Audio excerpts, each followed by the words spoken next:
ठीक है। लेकिन ये जो पूछा ना कि सहायक संधि सही में लागू कब हुई, तो ये आप फोर्थ वाले की बात करिए, इसकी लैंग्वेज यहाँ पे कंफ्यूजन क्रिएट कर रही है ना। यहाँ पर जो भाषा है वो बहुत क्लियर भाषा यहाँ पे नहीं है, ठीक है। भाषा यहाँ पे वो थोड़ा सा समस्या क्रिएट कर रहा है कि भाषा के आधार पे क्या किया जाए, लेकिन आंसर उसका फिर आप सहायक संधि के आधार पे ही दीजिएगा, तो वो आपका फोर्थ वाला ही यहाँ पे आंसर जो है वो करेक्ट करेगा। ओके सर, ठीक। और तो सब सिंपल था, कोई दिक्कत नहीं थी ना उसमें, और तो एक दो समस्या थी वो मतलब सिंपल ही थी, कोई दिक्कत नहीं था उसमें। जानते हैं नहीं सर, उसमें क्वेश्चन पेपर ना कहीं से भी आप सॉल्व करिए, लेकिन आंसर उनका मत देखा कीजिए। आंसर वो आप अपने से लगाया कीजिए। अच्छा। कोई आंसर जैसे दिक्कत हो तो हमसे पूछ लिया कीजिए, क्योंकि आंसर में हर किताब में जैसे एक दो तो मान लीजिए टाइपिंग की त्रुटि हो जाती है 1%, 2% या 5%, लेकिन कुछ जगहों पे उन्होंने मतलब समझिए कि अनर्गल प्रलाप किया है, वो मतलब गलत भी आंसर देंगे, उसको क्लेरिफिकेशन भी करेंगे, मतलब उसकी व्याख्या भी कर देंगे। कम से कम सर 10 प्रश्न हमने अभी शिल्पी वाला हमने सॉल्व किया, पीजीटी वाला, तो 10 क्वेश्चन हमने मार्क किया है, इन्होंने आंसर गलत भी दिया है, उसका स्पष्टीकरण भी। हाँ, सबसे बड़ी चीज यही है ना, जैसे एक होते थे चोर, होते थे चोरी करके भाग जाते थे, एक डकैत होते हैं, तो वो गलत भी बताते हैं, उसकी एक्सप्लेनेशन भी करते हैं। जैसे ऐसा नहीं हो सकता है, एक आध क्वेश्चंस में कहीं कंफ्यूजन हो तो आप मार्क कर सकते हो कि भाई ये चीज एक्सप्लेनेशन है, हो सकता है कि यहाँ पर दूसरा भी आंसर संभावित हो। तो कहीं कहीं तो एकदम सिंपल, कोई जैसे उस दिन आप गवर्नर जनरल की बात कर रहे थे, गवर्नर जनरल पे झूठी ना व्याख्या कर रहा था कि पहला गवर्नर जनरल जो है वारेन हेस्टिंग्स था। सर वही बात है, दूसरी एक्सप्लेनेशन भी दिया था। हाँ सर, एकदम उसका एक्सप्लेनेशन भी दिया था, वही होगा। हाँ वही होगा। अब वो सब चीजें क्या कि इसीलिए ना ज्यादा आंसर पे मत फोकस किया कीजिए, क्वेश्चंस आपका होना चाहिए, और क्वेश्चंस में कोई दिक्कत हो तो फिर हमसे पूछ लिया कीजिए, आंसर पे आप अपने पे रिलाई करिए कि हाँ हमारा आंसर सही होना चाहिए। एक प्रश्न, हाँ बोलिए सर। एक प्रश्न और है कि पहली बार अंग्रेजी भाषा में कविता किसने लिखी? अच्छा, प्रथम भारतीय कौन था? मैं 2 लाइन इस पे बोलता हूँ, उसके बाद देखिएगा ऑप्शन में क्या है। देखिए, अगर जनरली देखा जाए तो भारतीय इतिहास में इंग्लिश में कविता लिखने के काम जो डेरेजियो था ना, डेरेजियो, तो डेरेजियो के द्वारा शुरू किया गया। फिर हमारे यहाँ एक लेखक थे जिनका नाम था काली प्रसाद घोष, केपी घोष, तो केपी घोष को ही एक तरह से माना जाता है कि यहाँ से इंग्लिश कविता की शुरुआत हुई। तो काली प्रसाद घोष। अब आप अपना प्रश्न बताइए और उसमें आंसर क्या दिया था? सर यही, उसमें आंसर यही दिया जो आप कहे थे ना सर, काली प्रसाद घोष। हाँ, काली प्रसाद था, जहां तक हमको याद आ रहा है कि 10 शायर। हाँ ऐसे करके उनकी अपनी पहली रचना थी। हाँ, काली प्रसाद 10 शायर था। हाँ जी सर, इसमें कहीं जगह एक आध बार आप हमें लग रहा है कि हरिहरानंद लिखवा दिए हैं क्या? मैं चेक कर लूंगा एक बार।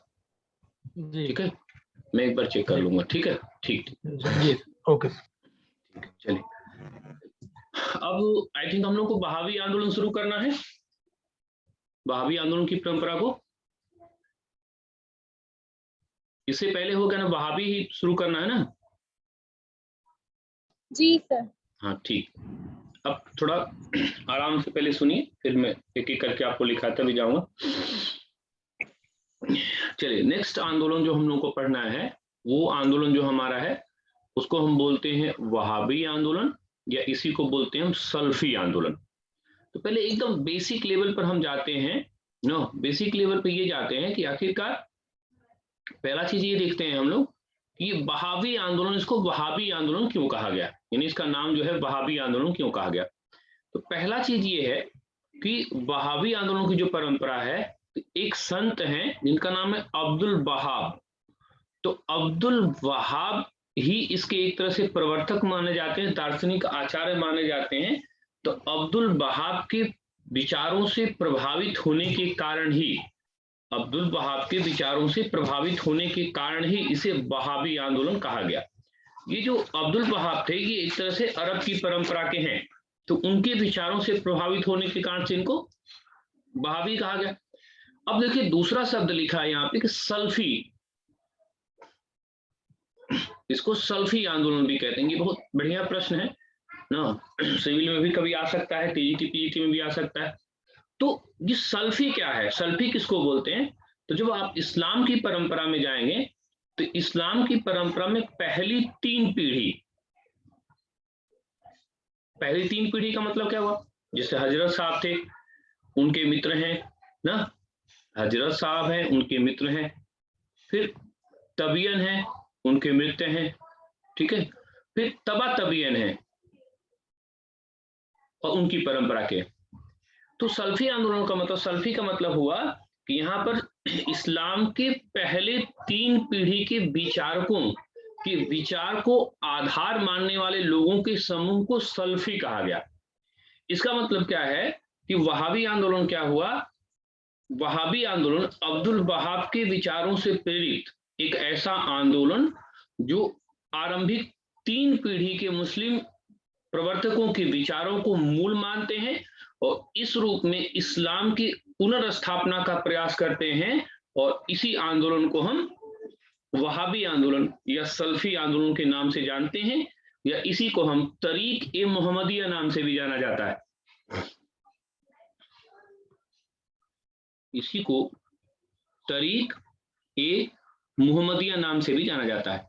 तो यहाँ हम लोगों ने 2-3 मिनट में ये क्लियर किया कि आखिरकार इसको वहाबी क्यों कहते हैं, आखिरकार ये सल्फी आंदोलन क्यों कहते हैं। सल्फी आंदोलन को जो मूल पृष्ठभूमि बनी थी, ये उपनिवेशवाद के दौरान मिस्र में भी उपनिवेशवाद है, और मिस्र में उपनिवेशवाद के खिलाफ जो आंदोलन शुरू हुआ वही सल्फी आंदोलन है।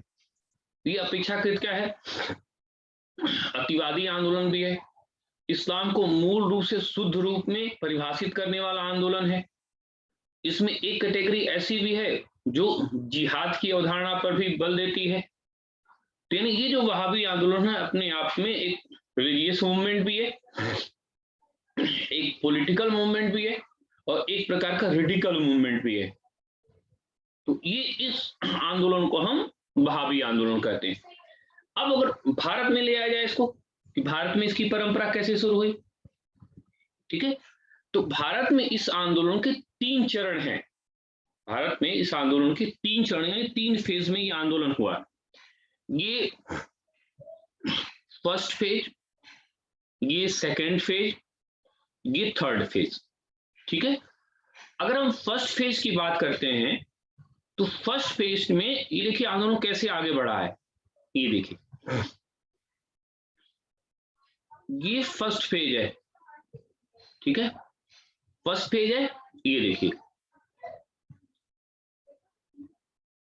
इसने एकदम दिशा चेंज कर ली। ये देखिए ये थर्ड फेज है और सेकंड फेज है। ये देखिए एकदम ये थर्ड फेज है। यानी फर्स्ट फेज में इसका केंद्र जो है वो पेशावर है। पेशावर में एक जगह है चरसद्दा, चरसद्दा, इसी को सिथाना, एक जगह है सिथाना, यहां पर इसका सेंटर है।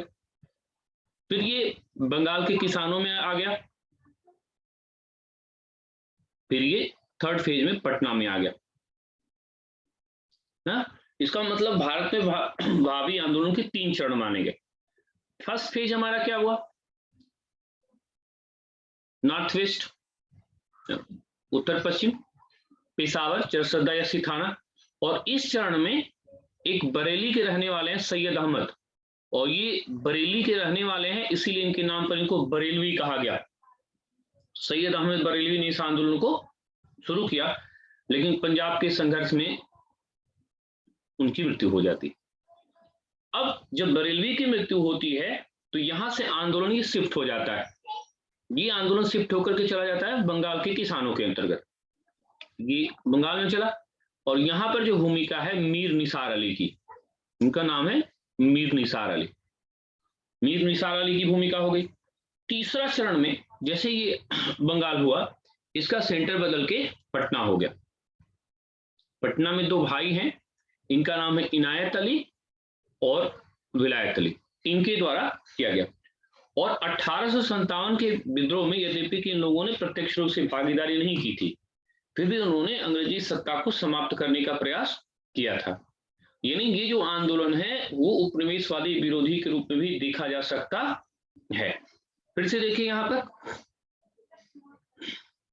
ये वहाबी आंदोलन, वहाबी आंदोलन। अब देखिए ध्यान से, इसको वहाबी आंदोलन क्यों कहते हैं? क्योंकि अरब के क्षेत्रों में इसका प्रचार प्रसार अब्दुल वहाब के द्वारा किया गया था, इसलिए इसको वहाबी आंदोलन कहा जाता है। जो अब्दुल वहाब है या वहाबी परंपरा के जो विचारक हैं, वो प्रारंभ के इस्लाम के 3 महत्वपूर्ण जो परंपराएं हैं, उन महत्वपूर्ण परंपराओं के विचार, उनकी सिंप्लिसिटी, उनके आदर्श को मानकर चलने वाला जो आंदोलन है, उसी को वहाबी आंदोलन कहा जाता है। भारत में उत्तर पश्चिम के माध्यम से ये प्रवेश करता है, भारत में उत्तर पश्चिम के माध्यम से प्रवेश करता है। उत्तर पश्चिम में यहाँ पर पेशावर, ये चरसद्दा या सिथाना, ये इसका महत्वपूर्ण केंद्र बना। फिर जैसे ही यहाँ से विद्रोह समाप्त हुआ, ये बंगाल में किसानों के अंतर्गत हो गया, और यहाँ पर वो अगर राजनीति कर रहा है तो यहाँ पर आ गया क्या, एक किसान जमींदार विरोधी हो गया ना, मीर निसार अली। और तीसरा जो फेज है वो पटना में चला, और पटना में इनायत अली, विलायत अली के द्वारा काम किया गया। 1857 के विद्रोह में प्रत्यक्ष नहीं लेकिन अप्रत्यक्ष रूप से इन लोगों ने क्या किया, इन लोगों ने अंग्रेजों के विरुद्ध काम करने का प्रयास किया। तो यहाँ पे वहाबी क्या है, सल्फी क्या है, कितने चरण चले, प्रथम चरण में क्या हुआ, दूसरे चरण में क्या हुआ, तीसरे चरण में क्या हुआ। तो ये आंदोलन अपने आप में एक महत्वपूर्ण आंदोलन माना जाता है, और उस समय का उत्तर पश्चिम में चलने वाला या भारत के अंतर्गत चलने वाला एक महत्वपूर्ण आंदोलन माना जाता है। ठीक है, चलिए, तो ये वहाबी आंदोलन या सल्फी आंदोलन।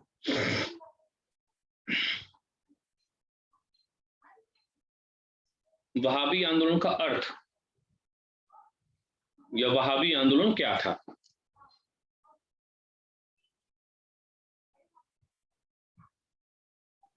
अनिल, अभी आप कुछ मत लिखिएगा, बाकी लोग लिखिए। अब्दुल वहाब के विचारों से प्रेरित होने के कारण इसे वहाबी आंदोलन कहा गया। सर पीडीएफ में है तो फिर तो भी लिखें। नहीं तो बहुत लोग शायद पीडीएफ निकलवाए नहीं है अभी, या मैं पढ़ा दूं, बाकी लोग लिख लेंगे क्या, मैं वीडियो डाल दूंगा तो? सर वीडियो में लिख लेंगे, वीडियो में लिख लेंगे तो फिर मैं आगे बढ़ूं। यस सर, पीडीएफ निकलवा लिया मैंने। हाँ ठीक ठीक, हमने भी निकलवा लिया था। ठीक ठीक, अच्छी बात है। तो आप लोग इसको नोट कर लेंगे, तो थोड़ा कष्ट करके नोट कर लीजिएगा। तो ये पूरा वहाबी आंदोलन का इतिहास, और इतना जान लीजिए कि वहाबी आंदोलन पे इससे अधिक क्वेश्चंस ना आईएएस में, चाहे पीसीएस में, चाहे टीजीटी पीजीटी में नहीं आएगा। इससे ज्यादा जरूरत नहीं है वहाबी आंदोलन के बारे में। इतना वहाबी आंदोलन आप पढ़ लीजिए, और लगभग क्वेश्चन खुदा न खास्ता बाहर नहीं जाने वाला है। और सल्फी आंदोलन किसको कहते हैं, ये अभी तक आईएएस पीसीएस वाले नहीं पूछे हैं, ना टीजीटी पीजीटी वाले पूछे हैं, लेकिन एक न एक दिन इस आंदोलन को पूछा जाएगा। डेट से हो रही है, इसका मतलब कि भविष्य का भी क्वेश्चन है। वहाबी आंदोलन पे क्वेश्चन आ भी चुका है, और नहीं आया है तो अगले भविष्य में आएगा, ये आप मान के चलिए। अब पहला जो हमारा आंदोलन था वो सामाजिक धार्मिक प्रकृति का था, सामान्य जनता का था। अब हम लोग अगला जो आंदोलन देखेंगे उसको बोलेंगे अपदस्थ शासकों का विद्रोह। अपदस्थ शासकों का विद्रोह का मतलब ये हुआ कि जैसे ब्रिटिश सरकार है, और ब्रिटिश सरकार की नीतियों से राज्यों की अधिग्रहण की प्रक्रिया शुरू हुई। अब जब राज्यों के अधिग्रहण की प्रक्रिया शुरू हुई तो राज्यों को अपने में मिलाने की प्रक्रिया शुरू हुई। तो जो शासक हटाए गए हैं या उन हटाए गए शासकों की परंपरा के विरोध में उनके किसी मंत्री ने, चाहे उनके सैनिकों ने जो विद्रोह किया, उस विद्रोह को हम क्या कहते हैं, अपदस्थ शासकों के विद्रोह की परंपरा को मानते हैं। चलिए, सबसे पहले हम लोग आते हैं कहां पर, सबसे पहले आते हैं, आप लोग को याद आ रहा है चौथा आंग्लो मैसूर युद्ध कब हुआ? अभी बात हो रही थी कि चौथा आंग्लो मैसूर युद्ध कब हुआ? 1799। 98 हाँ, ये चौथा अंग मैसूर युद्ध हुआ। तो फोर्थ के बाद क्या हुआ? फोर्थ के बाद सीधी सी बात है कि फोर्थ के बाद टीपू सुल्तान रहे नहीं, यहां पर मैसूर में वाडियार आ गए। ठीक है, अब ये जब क्षेत्र मिलाने की परंपरा शुरू हुई, इन क्षेत्रों को मिलाने की परंपरा शुरू हुई, तो उसी समय केरल में ये रियासत है, ये रियासत जिसको हम त्रावणकोर कहते हैं, त्रावणकोर रियासत है। और यही त्रावणकोर रियासत में एक तरह से कह सकते हैं कि अपदस्थ शासकों का पहला जबरदस्त विरोध हुआ। यानी ये अपदस्थ शासकों की परंपरा का पहला महत्वपूर्ण विद्रोह है, जिसको हम त्रावणकोर में हुआ था, इसलिए इसको त्रावणकोर विद्रोह कहते हैं। अब ये जो विद्रोह त्रावणकोर में हुआ था वो किया किसने? यहाँ का जो दीवान है जिसका नाम है वेलुटम्पी, वेलुटम्पी या वेलुथम्पी, उसने ये विद्रोह किया था और राज्य के अधिग्रहण के विरोध में उसने विद्रोह किया था। तो यानी इस विद्रोह की परंपरा को आप कह सकते हैं कि ये अपदस्थ शासकों की विद्रोह की परंपरा में पहला महत्वपूर्ण विद्रोह है। इस विद्रोह के महत्व को समझने के लिए आप खुद समझ लीजिए कि विद्रोह होता है उस क्षेत्र में, सेना लगानी पड़ती है, वेलुटम्पी विद्रोह में मारा जाता है। अब अगली बात सुनिए ध्यान से, विद्रोह में वेलुटम्पी को मारा गया और अंग्रेजों को मालूम है कि उसकी मृत्यु हो चुकी है, लेकिन उसके बाद भी वेलुटम्पी को फांसी की सजा दी गई। ये क्या मतलब है इसका क्या प्रतीकात्मक अर्थ है कि किसी आदमी की मृत्यु हो चुकी है, आपको ये मालूम है, और उसके बाद भी उसको फांसी दी गई। इसका मतलब ये है कि उस व्यक्ति के प्रति आप इरिटेट बहुत जबरदस्त हैं, या उस व्यक्ति ने क्या किया, अगर मुहावरे के शब्दावली में बोला जाए कि आपको नाको चने चबवा दिए ना, और आप इसका ये श्रेय लेना चाहते हैं कि आखिरकार वेलुटम्पी को हम लोगों ने क्या किया, वेलुटम्पी को हम लोगों ने मार दिया। वैसे भी जब कोई किसी का कुछ नहीं बिगाड़ पाता है, जब मोदी जी का आप कुछ नहीं बिगाड़ पाते हैं, तो क्या करेंगे, उनका पुतला जलाएंगे, उसमें आग लगा देंगे, उनको डंडा से मार देंगे, उनको गाली दे देंगे, उनके ऊपर गोबर फेंक देंगे। वो आपके इरिटेट होने का एक तरह से पर्यायवाची है कि उनका तो कुछ कर नहीं सकते। हाँ, तो यहाँ पर क्या है, इस विद्रोह की तीव्रता से इसी तरह से आप समझिए। एक बार आईएएस में इतिहास का जब पेपर होता था, इस तरह से प्रश्न आया था, निम्नलिखित में से किस क्रांतिकारी को मृत्यु के बाद भी फांसी की सजा दी गई थी। हाँ, अब देखिए इसमें प्रश्न का स्वरूप क्या बनेगा ना, क्योंकि ये अपदस्थ शासकों की श्रृंखला में पहला है, तो इसका ईयर भी आता है। ईयर कब है? 1805 में। ठीक है, किसने किया? वेलुटम्पी ने। एक बार ये प्रश्न इस तरह से आया है, प्रदर्शित करता है ये। ठीक है, ये जो इतनी जगह खाली छोड़ी गई, यहाँ पर एक इस तरह से आप मैप बना करके यहाँ पे त्रावणकोर को यहाँ पे कर लीजिए, और ऊपर यहाँ पर आप दीवान वेलुटम्पी डाल दीजिएगा, और 1805 थोड़ा थोड़ा सा स्केचिंग करते जाइए। यहाँ पे ये जरूरी है इस विद्रोह में।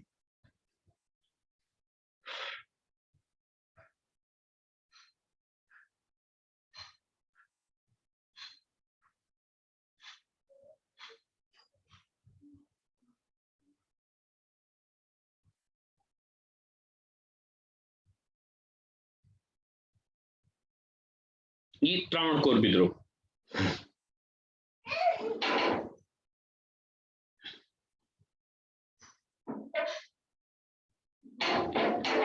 अब चलिए अगला जो विद्रोह है उसको समझने का प्रयास करते हैं। ठीक है, अगला जो हमारा विद्रोह है उसको पाइक विद्रोह कहते हैं, उसको पाइक विद्रोह कहते हैं।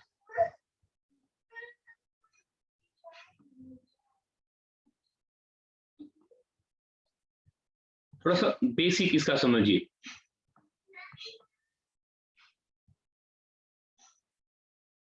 उड़ीसा में मुख्य रूप से गजपति शासकों की परंपरा थी। ये जो क्षेत्र है गजपति शासकों की परंपरा है, और गजपति शासकों के अंतर्गत ही एक सैनिक होते थे जो युद्ध के समय शासक के साथ जाते थे और शांति समय राजस्व के वसूलने में मदद करते थे। वो मूल रूप से पैदल सैनिक होते थे। उन पैदल सैनिकों के समूह को ही पाइक सैनिक कहा जाता था। तो यहाँ पर क्या आपको स्पष्ट किया गया कि पहले पाइक शब्द का अर्थ, पाइक का अर्थ क्या है? पैदल सैनिकों से जो राजस्व वसूल करने में मदद करते थे। हाँ, मूल रूप से सैनिक परंपरा में भी हैं और खाली समय में राजस्व को वसूल करना शुरू करेंगे। 1803-4 के आसपास उड़ीसा पर सरकार का अधिकार हुआ। अब जैसे उड़ीसा पर सरकार का अधिकार हुआ तो सरकार ने क्या किया, जितने इनके विशेषाधिकार हैं वो समाप्त कर दिए गए, यानी इनका राजस्व में जो वसूल करने में मदद करने के एरिया थे वो समाप्त हो गए। अब बेरोजगार होना इनका स्वाभाविक है, ये बेरोजगार हो भी जाते हैं। लेकिन ये जो पाइक हैं, पाइक विद्रोह की परंपरा है, अब ये उपनिवेशवादी विरोधी हो जाएगा। और यहीं पे एक नेता है जिसका नाम है जगबंधु।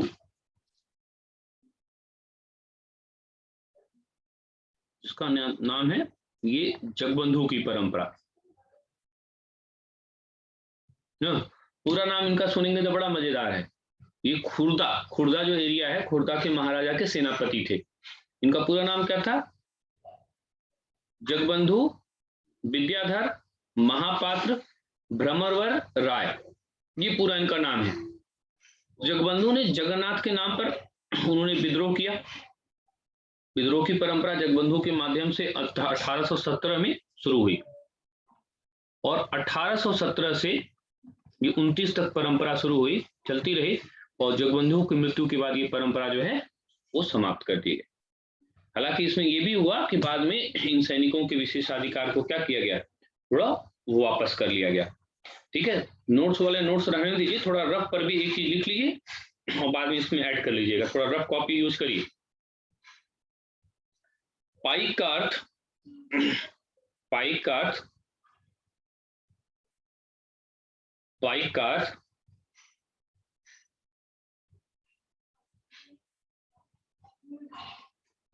पैदल सैनिकों से है।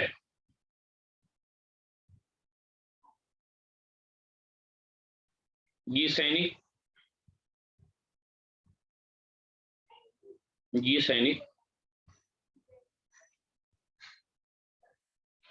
उड़ीसा में गजपति शासकों की परंपरा से थे। उड़ीसा में गजपति शासकों की परंपरा से थे। गजपति शासकों की परंपरा से थे।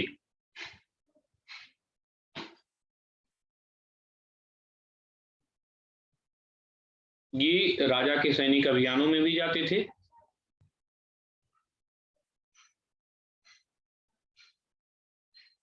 सैनिक अभियानों में भी जाते थे। सैनिक अभियानों में भी जाते थे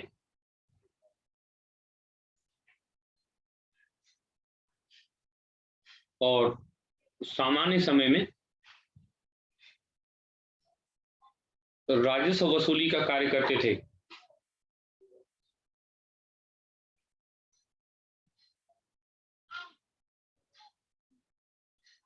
अठारह 1804 में इस क्षेत्र में अंग्रेजों के आगमन के साथ, इस क्षेत्र में अंग्रेजों के आगमन के साथ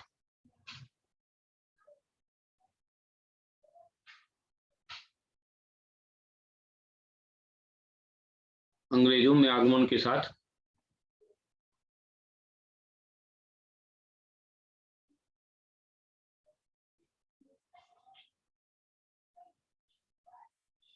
अंग्रेजों के आगमन के साथ इनके विशेषाधिकार समाप्त कर दिए गए।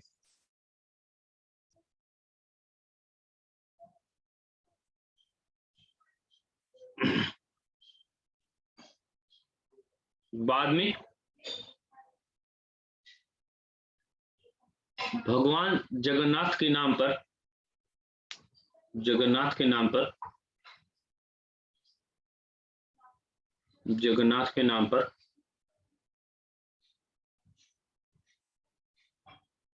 जगन्नाथ के नाम पर आंदोलन को संगठित करने का काम, आंदोलन को संगठित करने का काम, आंदोलन को संगठित करने का काम, को संगठित करने का काम जगबंधु के द्वारा किया गया।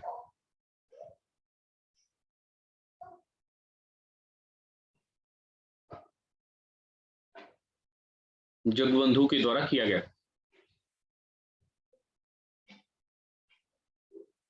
जगबंधु के द्वारा किया गया।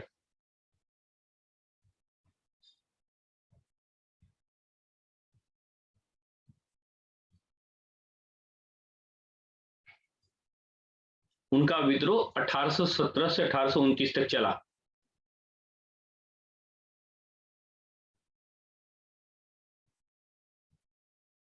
परंतु बाद में विद्रोह को दबा दिया गया।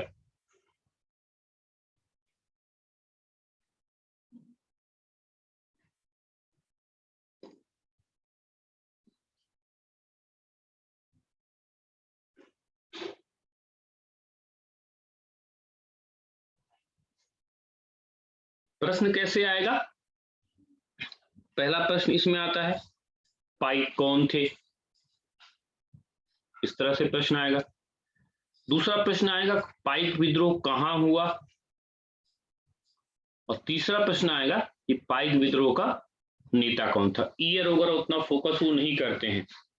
तो पाइक कौन थे, क्षेत्र कौन सा है और नेता कौन है? ये पाइक विद्रोह की परंपरा। अगला सर मान लीजिए ईयर पूछ लेता है तो जगबंधु वाला ईयर बताना या नहीं, या 1804 से 1800 वाला? नहीं, जगबंधु वाला ईयर बताना। 1817 से 1829। हाँ, 1817 से 1829। वो तो 1804 जो लिखा है बेसिक बात लिखी हुई है कि यहाँ से एक तरह से उपनिवेशवादी विरोधी आंदोलन शुरू हुआ, जब मूल समस्या वहीं से उत्पन्न हुई, जब सैनिकों के राजस्व अधिकार वापस ले लिए गए। तो अब उन सैनिक अधिकारियों ने क्या किया कि एक तरह से जनता के बीच में आंदोलन शुरू करने का किया, लेकिन उसको सही अर्थों में एक सही दिशा देने का काम जो है वो जगबंधु ने किया। तो 1817 से 1829 वो परंपरा जो है महत्वपूर्ण मानी जाए। ठीक है सर? चलिए। हाँ सर, एक 1806 के आसपास में एक वेल्लोर विद्रोह का जिक्र आता है। वो अभी यहाँ नहीं, वो तो सामान्य जनता। वेल्लोर विद्रोह वो है तिलक लगाने को लेकर के। अच्छा। हाँ, वो सैनिक विद्रोह था क्या? 1857 का विद्रोह आने दीजिए। अच्छा। 1857 का विद्रोह आने दीजिए तो वहां पर बात किया जाएगा। वो तिलक लगाने को लेकर के विद्रोह हुआ था। ठीक है, चलिए अब आइए, ये पाइक विद्रोह हो गया। अब नेक्स्ट आइए रामोसी विद्रोह। फिर अब अच्छे से पहले 5-10 मिनट उसको कंठस्थ करिए। श्रवण परंपरा बड़ी महत्वपूर्ण होती है और उसके बाद फिर छपाई लिखाई भी हो जाएगा। पहले फिर देखते हैं ये रामोसी क्या है। हम लोग चैप्टर कौन सा पढ़ रहे हैं? अपदस्थ शासकों या अपदस्थ लोगों का विद्रोह। तो रामोसी कौन थे? ये मराठे हैं, ये मराठों के सैनिक हैं। और ये मराठों के ऐसे सैनिक हैं जो मुख्य रूप से पश्चिमी घाट से ज्यादातर आते हैं। ये परंपरा, पूना वगैरह की परंपरा ये महत्वपूर्ण है। तो मराठों की ये सैनिक हैं। अब समस्या फिर वही उत्पन्न होगी। पहले तो ये जो लिखा है 1922 नहीं, ये 1822 है, उसको सुधार लीजिएगा नोट में। 1822 से 29। अब देखिए यहाँ पे कि ये जो सैनिक परंपरा है, अब समस्या क्या आई? 1817-18 मराठे नहीं रहे। अब मराठे नहीं रहे तो इनका रोजगार भी नहीं रहेगा। अब रोजगार जिसके पास नहीं है वो दो ही काम है, या तो तनाव में जाए, या तो क्रांति करे, बवाल करे, चोरी करे ना। दौर में उसी में हम लोग चल रहे हैं। या तो भाई रोजगार ना हो तो आप कुंठित रहिए, परेशान होइए, या तो रोजगार नहीं तो दूसरी का छीन करके भागिए, क्योंकि पेट तो भरना ही है ना। बिना पेट भरे तो काम चलेगा नहीं। अब इनको जब रोजगार की समस्या उत्पन्न हुई तो अब क्या किया जाए? अब इन्होंने अंग्रेजी साम्राज्य के विरुद्ध आंदोलन करना शुरू किया। और इस आंदोलन के 2 फेज हैं, फर्स्ट फेज और सेकंड फेज। फर्स्ट फेज में यहां इनके नेता हैं जिनका नाम है चित्तूर सिंह। चित्तूर सिंह ने विद्रोह किया, विद्रोह को इनकी दमा दिया गया। इसके बाद क्या हुआ, जो दूसरा चरण है, दूसरा चरण उमा जी ने शुरू किया। जैसे हिंदी में एक मुहावरा होता है, कूढ़ में खाज होना। दीपक, इसका क्या मतलब होगा, कूढ़ में खाज होना? मतलब विपत्ति में विपत्ति आ जाना, समस्या विपत्ति में विपत्ति आना, या एक समस्या के रहते दूसरी समस्या आ जाना। जी जी। एक तो इन लोगों की नौकरी गई है ना, एक तो इनकी नौकरी गई, सरकार उस पर से आकर के राजस्व मांगना शुरू कर रही है। और तीसरा सबसे बड़ी समस्या हुई कि उसी समय महाराष्ट्र के क्षेत्रों में, मराठवाड़ा क्षेत्रों में अकाल बहुत पड़ा, और ऐसा अकाल पड़ा कि खाने पीने की स्थिति बहुत खराब हुई। अब उस अकाल की स्थिति में उमा जी के नेतृत्व में कुछ युवा नेताओं ने लूटमार करना शुरू किया, लूटमार करना शुरू किया। यद्यपि कि ये आंदोलन भी बाद में सरकार द्वारा दबाया गया, लेकिन इसका प्रभाव क्या अच्छा पड़ा, सकारात्मक पड़ा, कि सरकार इनको समझ गई कि ये एक प्रमुख शक्ति हैं और इनकी समस्याओं का समाधान किया जाना चाहिए। और चूंकि वो पुश्तैनी क्या थे, सैनिक थे, तो बाद में क्या हुआ कि रामोसी के जो प्रमुख युवा नेता थे या युवा जो थे, उनको पुलिस सेवा में बहाल कर दिया गया। यानी इनकी रोजगार की समस्या का समाधान किया गया, और रोजगार की जब समस्या का समाधान किया गया तो काम आपका आसान हो गया। फिर से देखिए, रामोसी कौन है? महाराष्ट्र के या मराठवाड़ा क्षेत्र के पेशेवर सैनिक। विद्रोह पर क्यों उतारू हुए? 1817-18 में मराठवाड़ा क्षेत्र गया, इनका रोजगार गया। उस रोजगार के कारक के रूप में अंग्रेजों से इन्होंने संघर्ष किया। प्रथम चरण में चित्तूर सिंह ने संघर्ष किया, सफलता नहीं मिली। दूसरे चरण में अकाल के कारण से तीव्रता और बढ़ गई, लूटमार की प्रवृत्ति बढ़ी, इस क्षेत्र में लगभग अराजकता की स्थिति उत्पन्न हुई। और अब उमा जी ने नेतृत्व किया, और इन लोगों के आंदोलन का प्रभाव ये पड़ा कि अंत में इनको पुलिस सेवा को उनको बहाल कर दिया गया। ये पूरा रामोसी विद्रोह का क्षेत्र, जो पश्चिमी घाट का क्षेत्र है, ऊना का क्षेत्र है, फिर नीचे सतारा का क्षेत्र है, ये जो क्षेत्र है इनका, ये मूल रूप से बेसिक है। क्वेश्चंस का प्रवृत्ति क्या रहेगी? फिर वही चीज, रामोसी कौन थे, रामोसी विद्रोह कहाँ हुआ, और तीसरा रामोसी विद्रोह के नेताओं का नाम। बेसिक में रामोसी कौन है, कहाँ की परंपरा पे है, और तीसरा इनके प्रमुख नेताओं का नाम बताइए।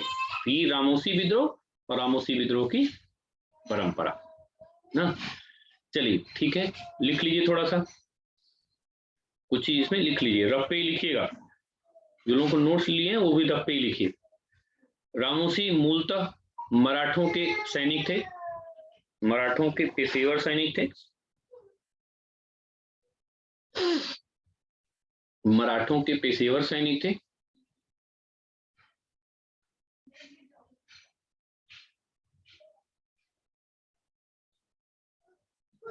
पेशेवर सैनिक थे।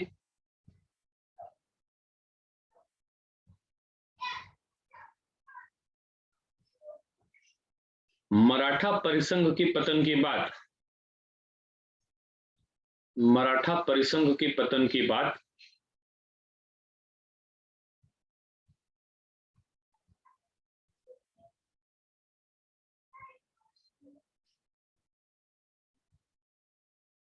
मराठा परिसंघ के पतन के बाद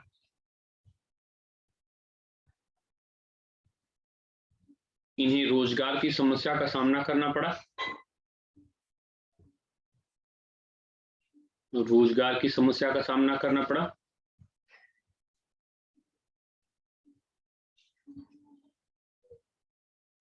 प्रारंभिक चरण में इसका नेतृत्व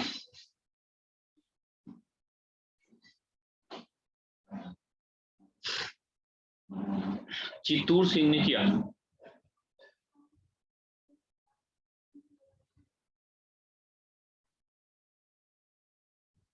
जबकि अकाल के बाद वाला चरण, अकाल के बाद वाला चरण, अकाल के बाद वाला चरण, अकाल के बाद वाला चरण उमा जी द्वारा आगे बढ़ाया गया। यह आंदोलन इस रूप में सफल रहा कि, यह आंदोलन इस रूप में सफल रहा कि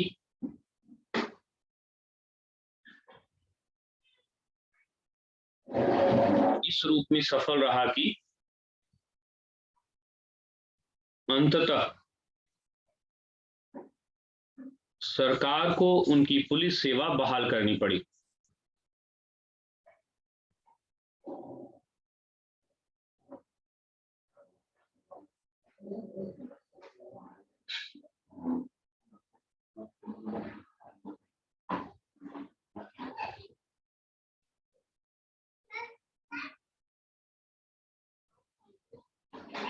सरकार को उनकी पुलिस सेवा बहाल करनी पड़ी।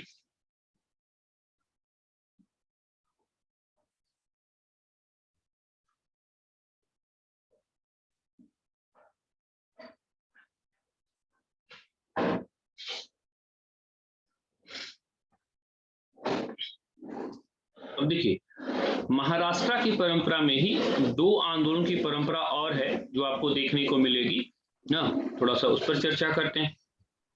महाराष्ट्र में ही दो, एक सतारा इसका केंद्र है और एक गडकरी इसका केंद्र है। ठीक है, सतारा वाला समस्या क्या है,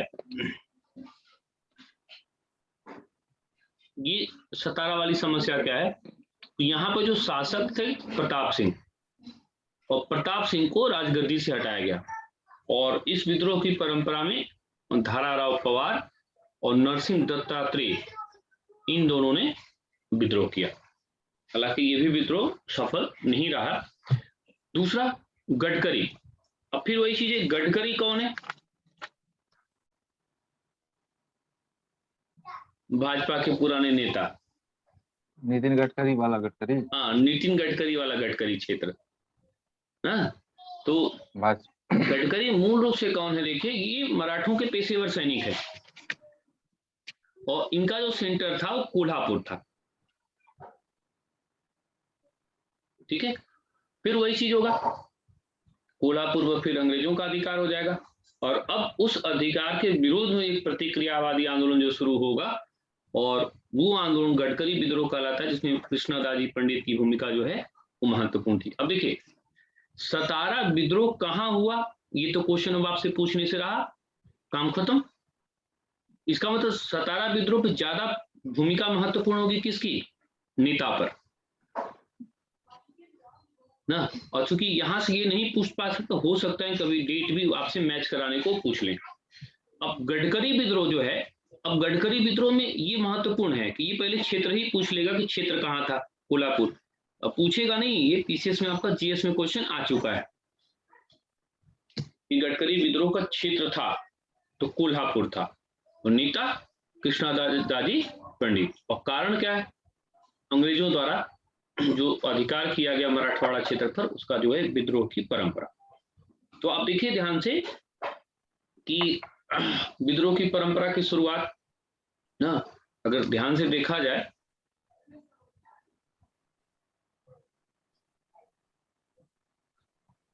ये मैसूर का अधिग्रहण हुआ, मैसूर से विद्रोह की परंपरा शुरू हुई।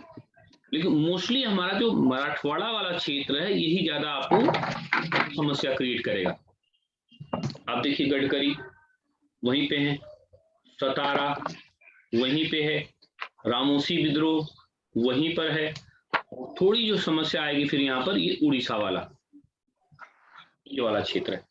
तो यानी जो दक्षिण भारत का खासकर अधिग्रहण हुआ, उन अधिग्रहणों ने समस्या उत्पन्न करी और अंग्रेजों के समक्ष कह सकते हैं चुनौती उसने उत्पन्न किया। तो ये जो है अपदस्थ शासकों और अपदस्थ शासकों की परंपरा का विरोध ना। तो ये थोड़ा फैक्चुअल टाइप पड़ता है, तो इसको क्या करना है आपको, क्योंकि अलग से फिर एक छोटा सा अपना ग्राफ बना करके कब चला, कौन सा नेता है ना, और कौन महत्वपूर्ण विशेषता है, तो उसको आपको क्या करना है, बार बार आप उसको देखते रहिए, क्योंकि ये सब चैप्टर ऐसे हैं ना कि इस पे जब क्वेश्चंस आते हैं तो कम बच्चे कर पाते हैं।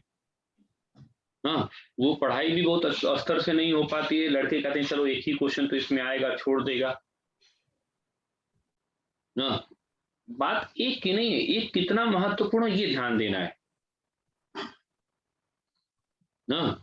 अब सोचे यार 120 में से 125 में से 150 से एक क्वेश्चन के पीछे क्यों पड़ेंगे, नहीं तो 100 करोड़ और 150 करोड़ की जनसंख्या में से एक लड़की के पीछे क्यों पड़ते हैं, वही आपकी दशा और दिशा दोनों बनाती है।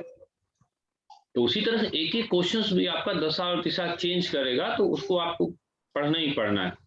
और ये सब प्रश्नों पे थोड़ा सा बेसिकली कम नॉलेज है बच्चों को, कॉन्सेप्चुअल नॉलेज कम है, पढ़ते भी कम है, बार बार फिर वही चीज होता है क्योंकि चैप्टर बहुत बड़ा है, तो आना कितना है एक क्वेश्चन, लेकिन उससे नहीं मतलब, इसीलिए इसको अपना करके और एक बार जब पूरा पढ़ा देंगे उसको अपना एक ब्रीफली बना कर नोट्स, उसको आप बार बार दोहराते रहिए, क्योंकि कभी कभी डेट भी मैच कराने को आती है, तो वो सब चीजें फिर इतना आसान नहीं होती है।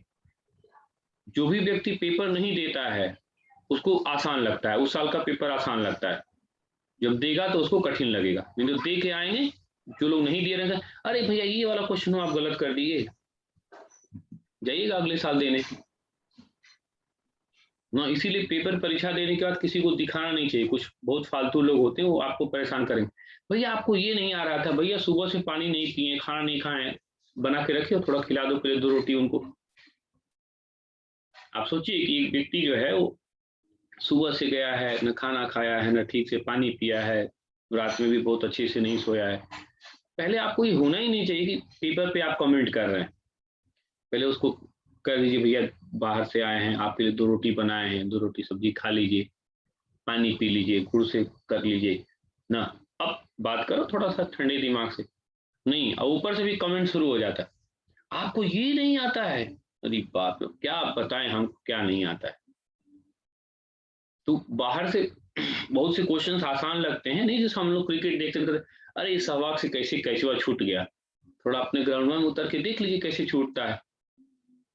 छूटता नहीं है, दोनों पैरवा के बीच में से गेंद निकल जाती है, समझ नहीं आती पैरवा तो ऐसे मोड़े थे यार, पूरा एकदम पैर दोनों मोड़ के रखे और उसके बाद भी गेंद निकल गई। तो कहना और करने में बहुत अंतर होता है। तो ये चैप्टर इस रूप में है कि थोड़ा सा छकाएगा। तो यहाँ पे सामान्य जनता के आंदोलन में हम लोग देखे कॉमन पीपल ने कैसे किया, अपदस्थ शासकों या उनसे जुड़े लोगों ने कैसे किया। अब हम लोग देखेंगे उसी के अंदर का ट्राइब विद्रोह, जनजाति विद्रोह की परंपरा। जनजाति विद्रोह की परंपरा में थोड़ा कारण पहले देखेंगे ना। जनजाति विद्रोह की परंपरा का कारण नंबर 1,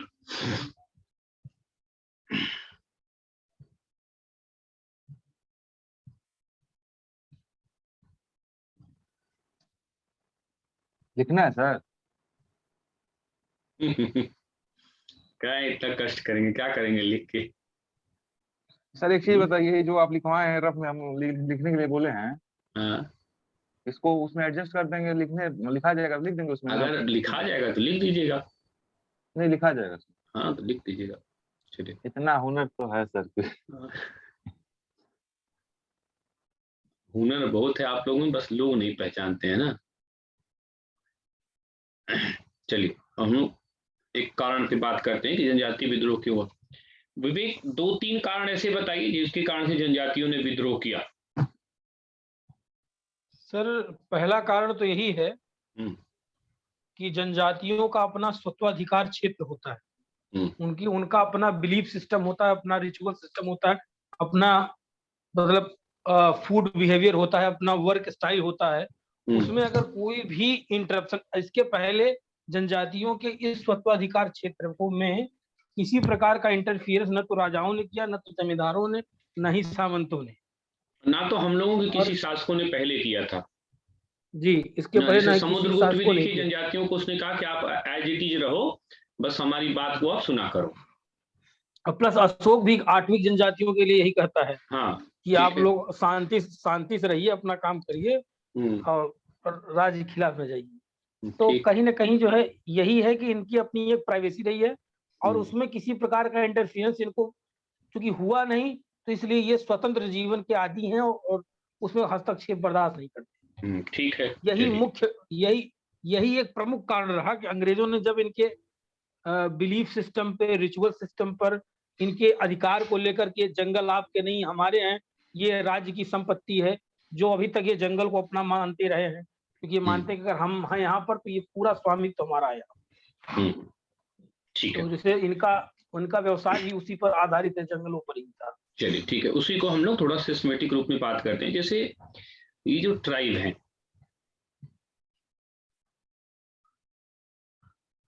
जनजातियों के कारण पे बात करना इसलिए जरूरी है कि लगभग सबका वही कॉमन पॉइंट रहेगा ना, कोई ना कोई कॉमन पॉइंट वही रहेगा। देखिए ये जो जनजाति विद्रोह की परंपरा है, तो पहला ये चीज है कि ये लगभग ये स्वायत्त चेतना वाले रहे हैं और ये क्षेत्र भी इनका लगभग स्वायत्त रहा है। और सबसे बड़ी चीज क्या है कि इन क्षेत्रों में किसी की भी दखलंदाजी नहीं होती थी। अब हुआ क्या कि इन क्षेत्रों में पहली बार क्या हुआ, ब्रिटिश लोग गए और इन लोगों ने ये दिखाना शुरू किया कि ये भूमि क्या है, ये सरकार की है। अब वो आज तक इस प्रश्न को नहीं समझ पाए कि सरकार की कैसी है, ये तो भूमि हमारी है, भगवान की है, ईश्वर की है, सृष्टि की है, अल्लाह की है, तो उनकी कैसी। अब इस स्वायत्त चेतना में रहने के साथ साथ ये भी है कि इसी तरह से इनकी कुछ विशिष्ट परंपराएं भी हो गई थी। जैसे मान लीजिए एक मारिया प्रथा। अब मारिया प्रथा मतलब बलि प्रथा। अब इनके लिए बलि जो है वो एक सामान्य प्रथा है। बलि जो है वो सामान्य प्रथा है। बलि जो है यहाँ पर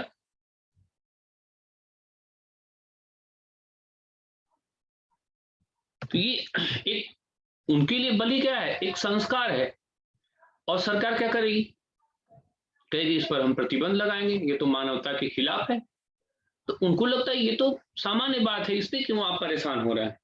तो यानी ये जो इनके में थोड़ा सा इनका छेड़छाड़ किया गया, और ये छेड़छाड़ एकदम पसंद नहीं करते हैं, वो अपने रीति रिवाज में रहेंगे, तो ये भी उनके कारण है।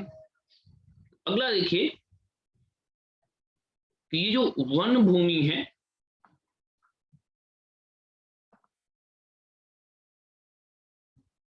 ये वन भूमि महत्वपूर्ण है। ये वन भूमि इनके क्या है, वन भूमि इनके लिए माँ बाप के समान है।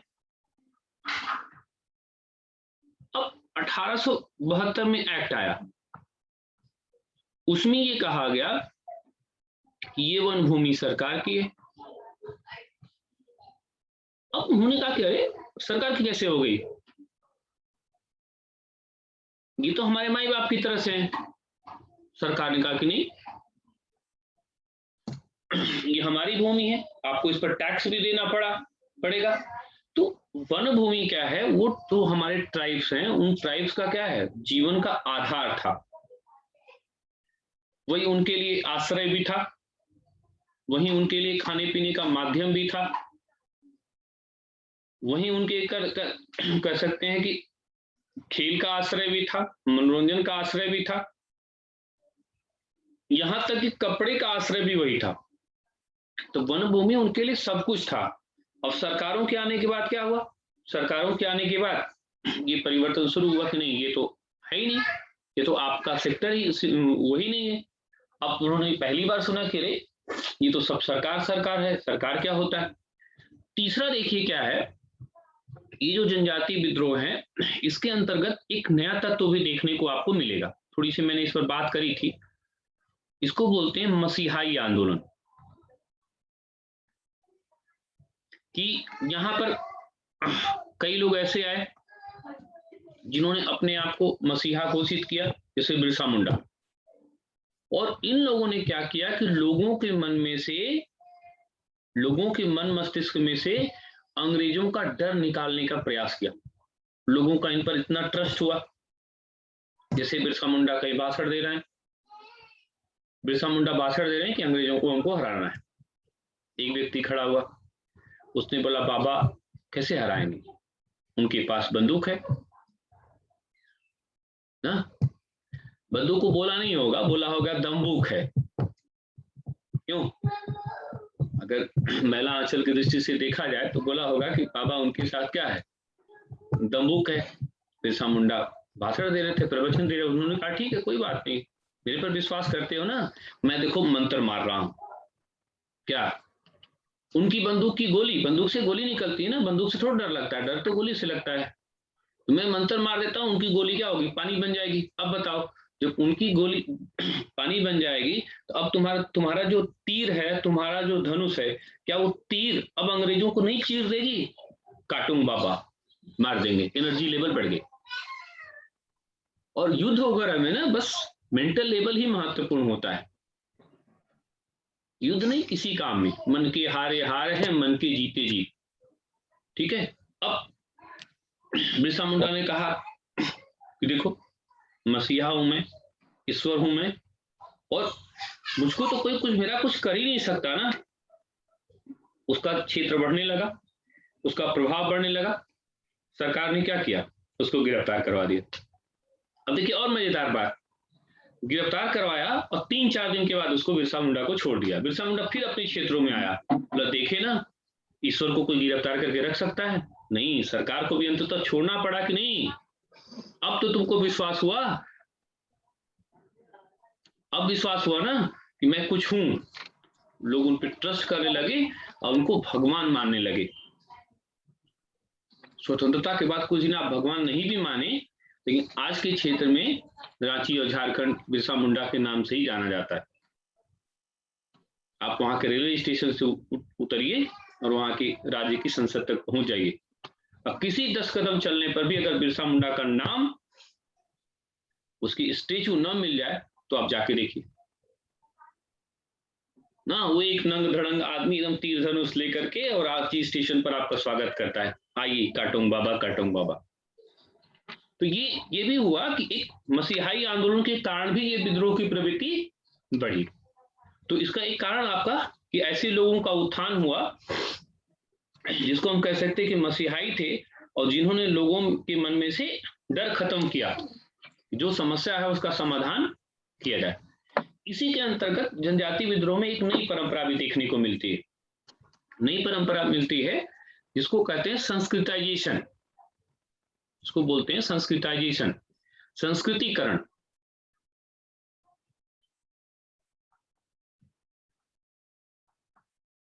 इसका इंग्लिश वर्जन मत करिएगा कल्चराइजेशन, वो कोई शब्द नहीं है, ये टर्म है, इसलिए संस्कृतिकरण या संस्कृताइजेशन इसको कहते हैं।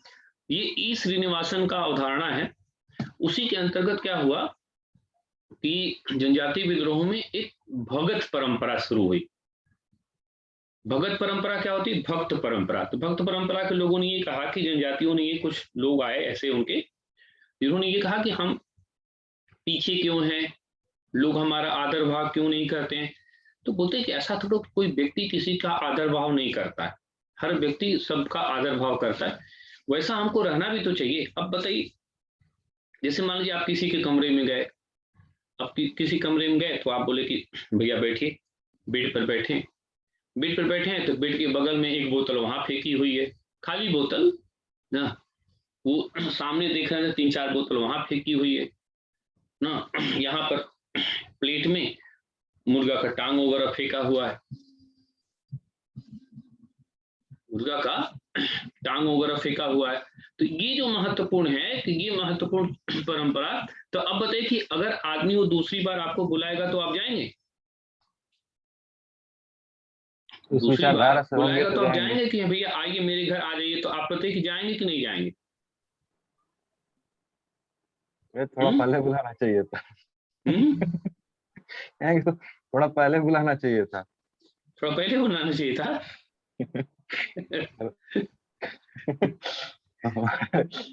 मतलब 1 घंटा पहले बुलाना चाहिए था। नहीं हाँ, नहीं जाएंगे। मैं इसलिए कह रहा हूँ 1 घंटा पहले की बात नहीं है।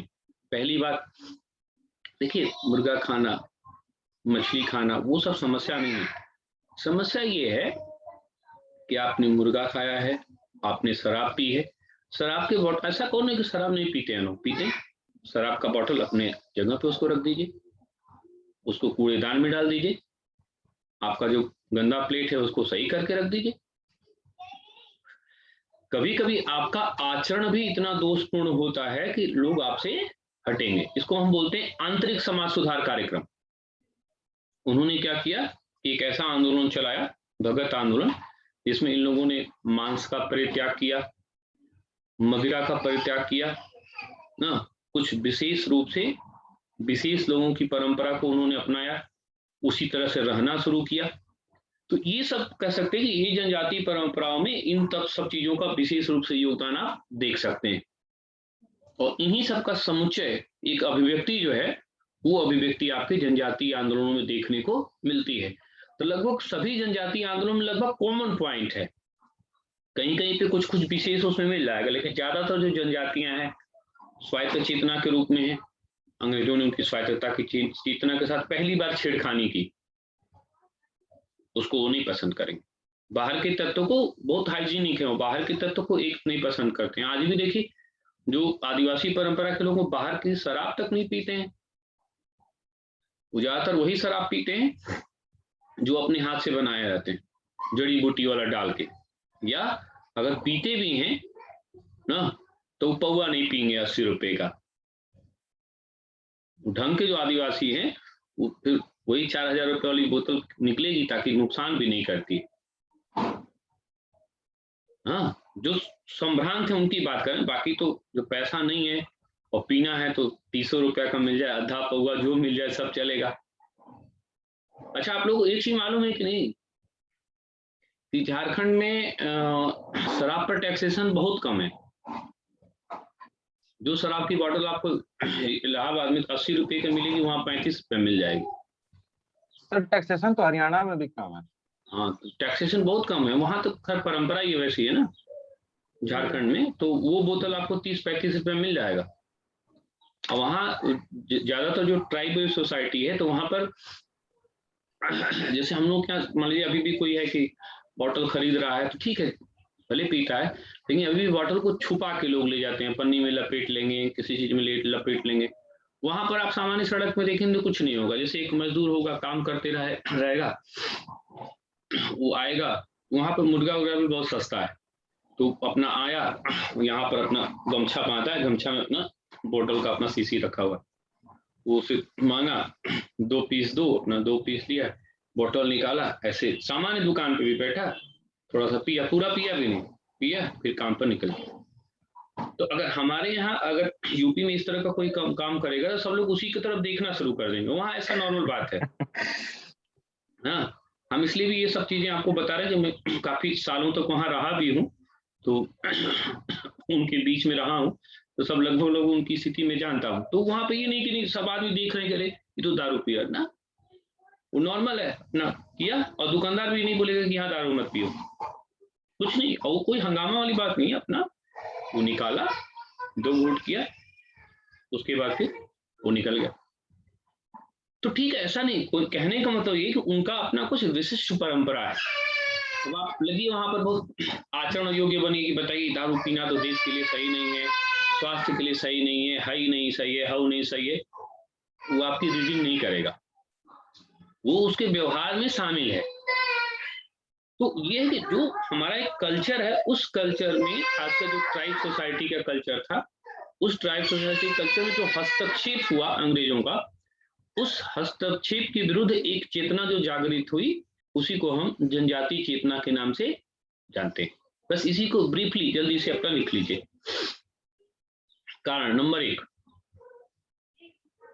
स्वायत्तता में हस्तक्षेप। स्वायत्तता में हस्तक्षेप सर हेडिंग है। हाँ,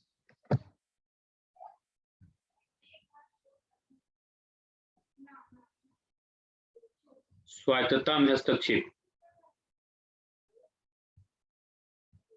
सर थोड़ा स्वायत्तता लिख के दिखा देंगे क्या?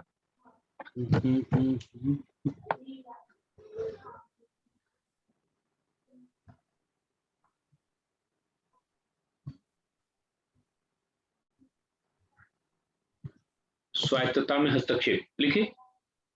जनजाति परंपरा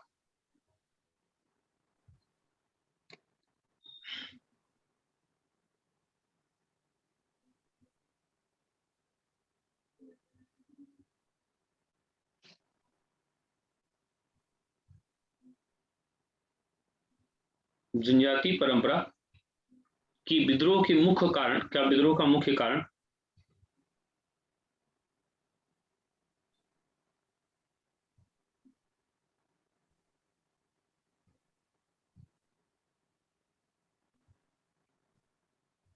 मुख्य कारण उनकी स्वायत्तता में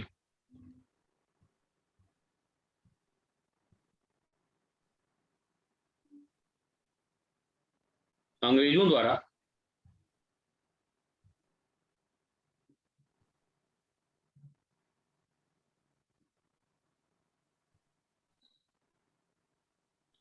हस्तक्षेप की प्रवृत्ति है।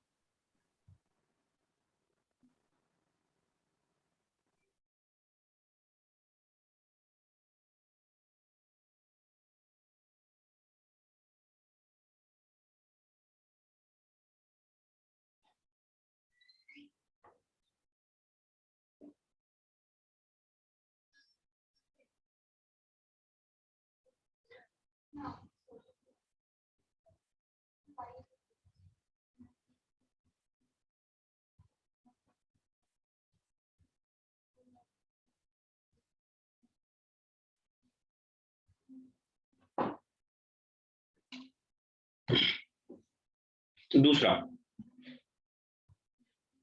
विशिष्ट प्रथाएं। जनजातियों की अपनी विशिष्ट प्रथाएं थी और अंग्रेजों ने जब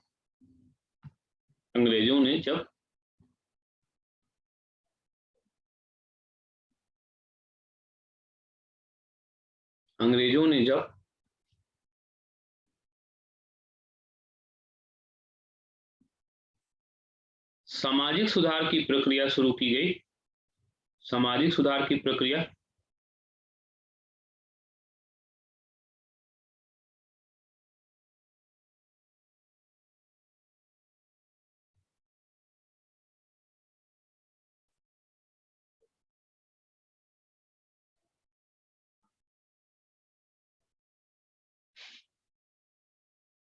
तो उस सुधार को जनजातियों की तरफ से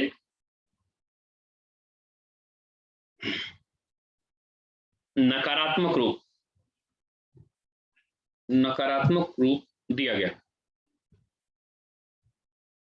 नकारात्मक रूप दिया गया।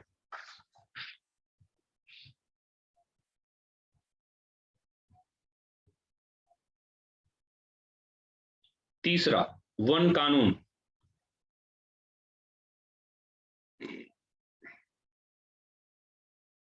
(1872) के बाद वन कानूनों का प्रचलन शुरू हो गया।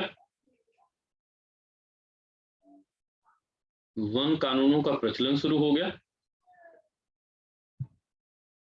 वन कानूनों का प्रचलन शुरू हो गया।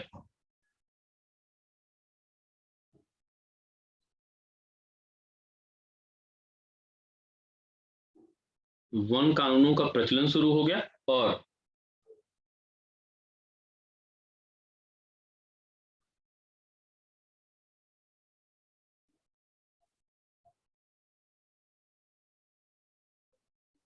इन वन कानूनों के प्रचलन के माध्यम से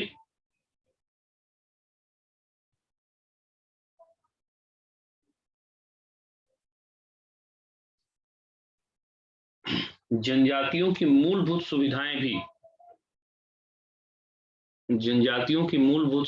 भी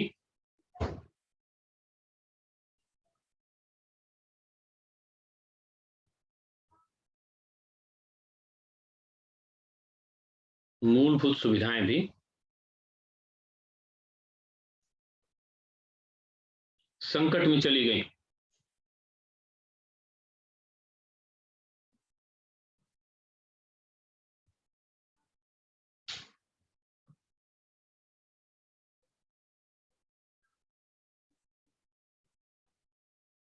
संकट में चली गई।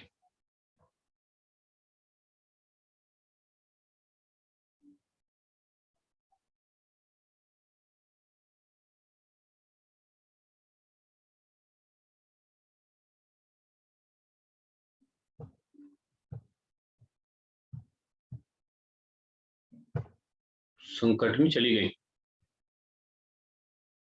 और वे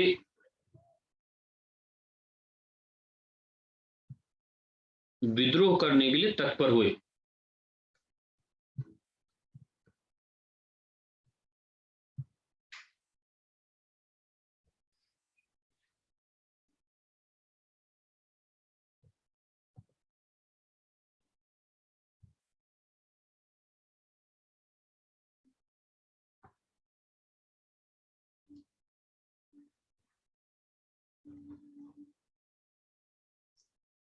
उनके विद्रोहों को आगे बढ़ाने में मसीहाई आंदोलन की भूमिका भी महत्वपूर्ण थी।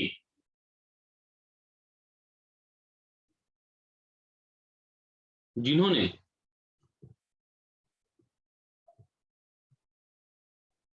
अंग्रेजों के प्रति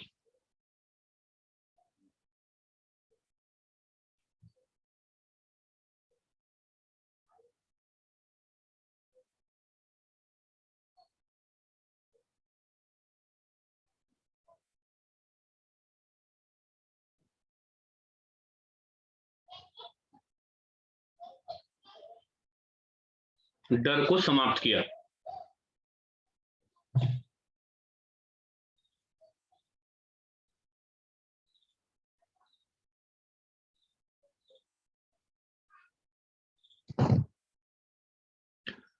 और डर समाप्त हो जाए तो आपका पोटेंशियल कितना बढ़ जाता है। 2020 क्रिकेट इसका उदाहरण है ना। 2020 क्रिकेट में 50-50 क्रिकेट का बेसिक अंतर यही आया। 50-50 क्रिकेट में खिलाड़ी थोड़ा डर के खेलता था। शुरू में 15 ओवर बचा के खेलना है, विकेट बचाना है। 2020 में ये टेंशन नहीं है, जाएंगे थूरेंगे, आउट हो जाएंगे, कोई टेंशन नहीं, सामने वाला संभाल लेगा। अच्छा सर, क्या यह डर वाला जो कंसेप्ट है यह कंपटीशन में भी लागू होता है एग्जाम में? हर जगह लागू होता है।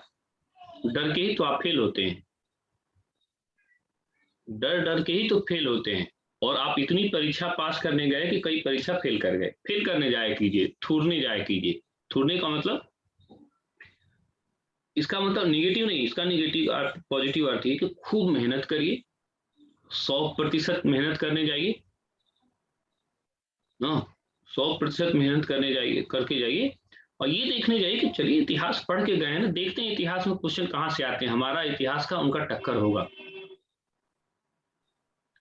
लेकिन सर वहां जाने के बाद तो डर हो जाता है, पता नहीं। नहीं, हम आपको एक चीज बताएं, मैं अपना एक अनुभव बता रहा हूँ आपको कि पहले जैसे ऑप्शनल पेपर भी होता था ना, एक इतिहास का और एक जीएस का, ठीक है। तो मैं BA 3rd ईयर पास करके पीजी में प्रीवियस या फाइनल ईयर था, ऐसे कुछ जहाँ तक मुझको याद है। तो परीक्षाएं तो मैं कम ही जीवन में दिया, ज्यादा नहीं दिया, देने भी नहीं दिया गया, बस परीक्षा फोकस करके दीजिए। मेरा शुरुआत में था तो पढ़ता था तो मुझको भी लगता था कि मन करता था कोई परीक्षा मैं भी दूं। तो भैया बहुत स्ट्रिक्ट करके रखते थे, नहीं परीक्षा नहीं, परीक्षा जो देना है वो आप दीजिए, आएगा सामने तो दीजिएगा। तो थोड़ा अनुरोध विरोध कर अनुनय विनय करने पर प्रार्थना याचना प्रार्थना के माध्यम से उत्तराखंड BCS का एक फॉर्म हम भरे थे, गए थे हरिद्वार देने। तो वहां पर उन्होंने भी वही समझाया और हम भी करने गए थे। तो उन्होंने बोला कि हम कुछ पढ़ना शुरू किए थोड़ा थोड़ा, तो बोले कि नहीं एक्स्ट्रा मत पढ़िए, आप जो आप पढ़ रहे हैं उसमें नुकसान मत करिए, अपना पढ़ाई करते रहिए। आप बस ये देखने जाइए कि आप जो पढ़े हैं उसमें आप क्वेश्चंस कर पा रहे हैं कि नहीं कर पा रहे। और हम भी बड़ा दबाव मुक्त होकर के गए थे। और आप विश्वास नहीं करेंगे, तब 120 क्वेश्चन जीएस में आता था और वो बुकलेट मेरे पास पड़ी भी रहती है। उस 120 में से 117 क्वेश्चन सही था। 120 में से 117 क्वेश्चन सही था, लेकिन एकदम बस ये हुआ कि हरिद्वार नहाने जाना है, और मानसिक स्तर पे भी ये था कि हाँ घूमने टहलने जाना है, और बड़ा उत्सुकता थी कि पहली परीक्षा है, तो बस ये था कि हाँ इतिहास पढ़े हैं, भूगोल पढ़े हैं, देखिए कौन कौन क्वेश्चन ऐसा है कि हमसे नहीं हो पा रहा है, हमसे नहीं हो पा रहा है, और इतिहास में कौन सा क्वेश्चन है कि हमसे नहीं हो पा रहा है, नहीं हो पा रहा है। तो ऐसा नहीं है कि अगर दबाव इस रूप में नहीं कम करना है कि आप पढ़वे मत करिए कि हम तो दबाव नहीं लेते हैं। इसको दबाव न कह करके चैलेंज करिए। जैसे मैं बोल रहा था अभी कि वहाबी आंदोलन है, तो हम आपको पढ़ाए, हमने क्या आपको एक चीज बोला कि ये परीक्षा के साथ हमारा चैलेंज है, हमारा आपका सबका चैलेंज हुआ कि वहाबी तुम पूछो, हम जो पढ़े देखो इससे बाहर तुम नहीं पूछ पाओगे नहीं। और हर चीज को हम अगर चैलेंजिंग वे में लेंगे तो ऐसी कितनी चीजें होंगी जो बाहर से पूछेंगे, और कुछ चीजें बाहर से भी पूछेंगे तो हम नहीं करेंगे तो भी हम सफल हो जाएंगे। तो ये कि हर चीज को एक चुनौती के रूप में लेना है, तो डर आपका खत्म होगा। जब भी डर खत्म होगा आप बहुत बेहतर करते हैं।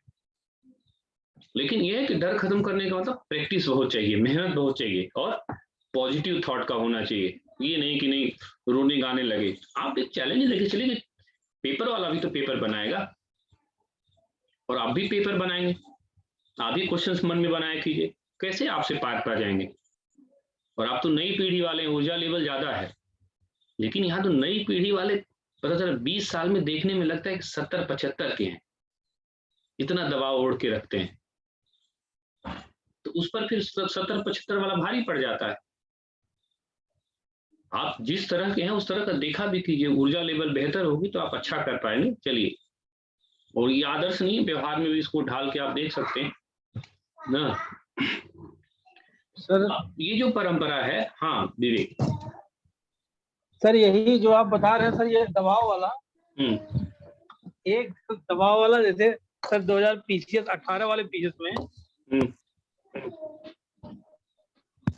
रिवीजन किया था मात्र, क्योंकि जीएस का सिलेबस बहुत ज्यादा था, तो जीएस पढ़ने में ज्यादा समय लग गया, और मात्र तीन दिन के सर रिवीजन पर ये हुआ कि परीक्षा दी कैसे जाए, मात्र 3 ही दिन इतिहास पढ़े। लेकिन हमने कहा कोई बात नहीं है, चल के लिखा जाएगा, लिख के आया जाएगा, और आपको होता है सर 255 नंबर मिला है। तो विवेक आप ये थोड़ा महसूस कीजिए कि आप इतिहास कब से लिख रहे हैं। आई थिंक जब आप ग्रेजुएशन में आप लोग पढ़ते थे तभी मैं बस स्केचिंग कर देता था और आप लोग लिख के दिखाते थे। जी सर, याद है ना? ये लोग बीए सेकेंड ईयर में ये सब बचे थे, और आपको याद होगा तो बीए सेकेंड ईयर का सिलेबस हम लोग 10-12 दिन में खत्म कर दिए थे। हाँ सर, वो काफी लोग भी आए थे। हाँ, विपिन वगैरह भी सब बचे थे। जी हाँ, विपिन वगैरह भी बचे थे। तो 10 से 12 दिन में हम लोगों ने पूरा इन लोगों का बीए सेकेंड ईयर का सिलेबस तैयार कर दिया था, और आप लोग लिख के हमको दिखा दे रहे थे। सर वही चीज जो आपने की थी वही है कि हम मात्र 3 दिन मात्र पढ़े थे, और ढंग से रिवीजन भी नहीं हुआ था इतिहास की। इतना लंबा सिलेबस, विश्व इतिहास अलग से भी है। मात्र 3 दिन में 255 नंबर मतलब मिला, लिख के आए थे पूरा अच्छे से। अच्छा ये बताइए, मुझको तो सारी चीजें लगभग लोगों याद रहती हैं, तो आप ये भी तो बताइए कि 75 में 62 नंबर भी तो आप ही बीए सेकेंड ईयर में पाए थे। हाँ सर याद है ना? वही आप जो पढ़ा दिए सर, सेकेंड ईयर 62 और थर्ड ईयर में 87%। सोचिए मतलब इतिहास जैसे विषय में विवेक जो है ग्रेजुएशन में 80% से प्लस नंबर इस बच्चे का आता था। सर जब लड़के लोग कलम नहीं उठा पाते थे तब इन लोगों को हम बस स्केचिंग कर देते थे और ये लोग लिखते थे, और कभी कभी तपाड़ा भी पड़ता था, गलत लिखे हो, ये किए हो, वो किए हो, फिर से लिख के ले आओ, करते थे। तो ऐसा नहीं, मेरे वही कहने का मतलब ना कि अगर हमारे कहने का मतलब ये नहीं कि दबाव को मतलब आप पढ़वे मत करिए, खूब पढ़िए, और लेकिन परीक्षा को चुनौती के रूप में लीजिए कि ऐसा क्या आएगा कि जो हम नहीं पढ़े हैं। हो सकता है जैसे 6 बाल में 6 बाल तो नहीं खेली जाती ना, 1-2 बाल तो बाउंसर भी आएगा, कुछ चीजें ऐसी आएंगी कि हम नहीं अच्छा करेंगे, लेकिन जो पढ़े हैं हम भी कैसे उनसे कम हो सकते हैं, हम उनसे कम कैसे हो सकते हैं, एकदम अच्छे से करेंगे तो कोई दिक्कत नहीं है। वैसे कि दबाव को थोड़ा कम ओढ़ना है, और आप देखिए बहुत अच्छा करेंगे आप लोग। चलिए अब ये विद्रोह की श्रृंखला में पहला चरण और जनजातीय विद्रोह का शुरुआत, ये संथाल विद्रोह। अब थोड़ा मैं अच्छे से समझा रहा हूं, उसको समझिए, फिर फैक्चुअल में आ जाएंगे। पहले संथाल से आज भी आप लोग परिचित हैं कि संथाल कौन है? जनजाति है सर। ठीक है, मुख्य रूप से आज के डेट में झारखंड की जनजाति है ना। अब देखिए यहां पर ये समस्या कैसे आई। ये मूल रूप से बंगाल की परंपरा में थे। ठीक है, अब जैसे बंगाल में अंग्रेजों का शासन हुआ तो बंगाल में अंग्रेजों ने शासन किया और टैक्सेशन लेने के लिए इनके क्षेत्रों में पहुंच गए बंगाल में। संथाल लोगों से बोला कि आप टैक्सेशन दीजिए। संथालों ने पहली बार सुना कि अरे टैक्सेशन कैसा, भूमि तो अल्लाह की होती है, ईश्वर की होती है, आज तक हम लोगों ने किसी को नहीं दिया, और माई बाप को कोई टैक्स देता है? टैक्स हम नहीं देंगे। सरकार ने दबाव डाला, उन्होंने कहा टैक्स नहीं देंगे, और सरकार ने ज्यादा दबाव डाला तो ये लोग बंगाल से शिफ्ट हो गए। कहां पर? झारखंड में। यानी मूल रूप से ये लोग बंगाल के क्षेत्र में हैं, और जैसे ही राजस्व व्यवस्था यहाँ पर स्थापित हुई तुरंत ये लोग छेड़ करके आ गए। कहां पर? ये झारखंड के क्षेत्र में शिफ्टिंग। वैसे भी शिफ्टिंग कल्चर यहाँ पर है ही, झूम कृषि जिसको बोलते हैं, शिफ्टिंग कल्चर इन्होंने अपनाया था। यानी ये ए से कहां पर आ गए? बी पर आ गए।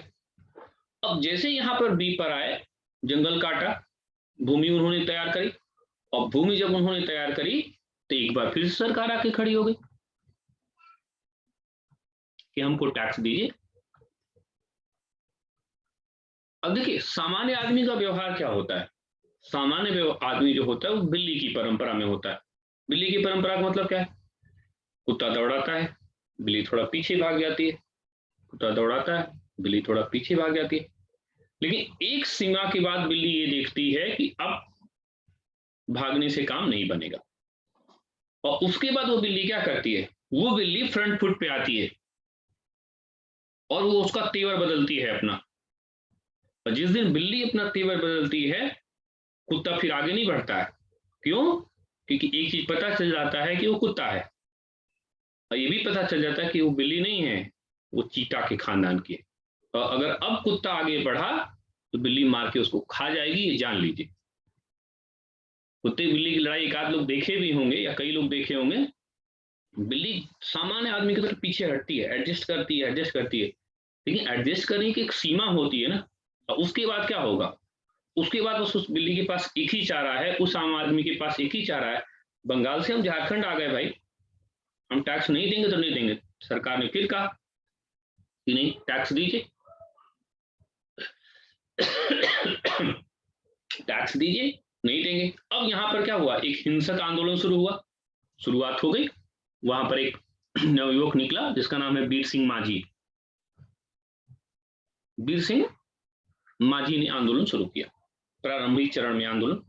लेकिन उसमें असली तीव्रता तब आई जब ये सिद्धू कानू, इनका नाम ऐसे है, सिद्धू और कानू या कान्हू, इन लोगों ने विद्रोह की परंपरा को पूरे क्षेत्र में फैलाया, और अंत में यहां तक कि सेना बुलानी पड़ी।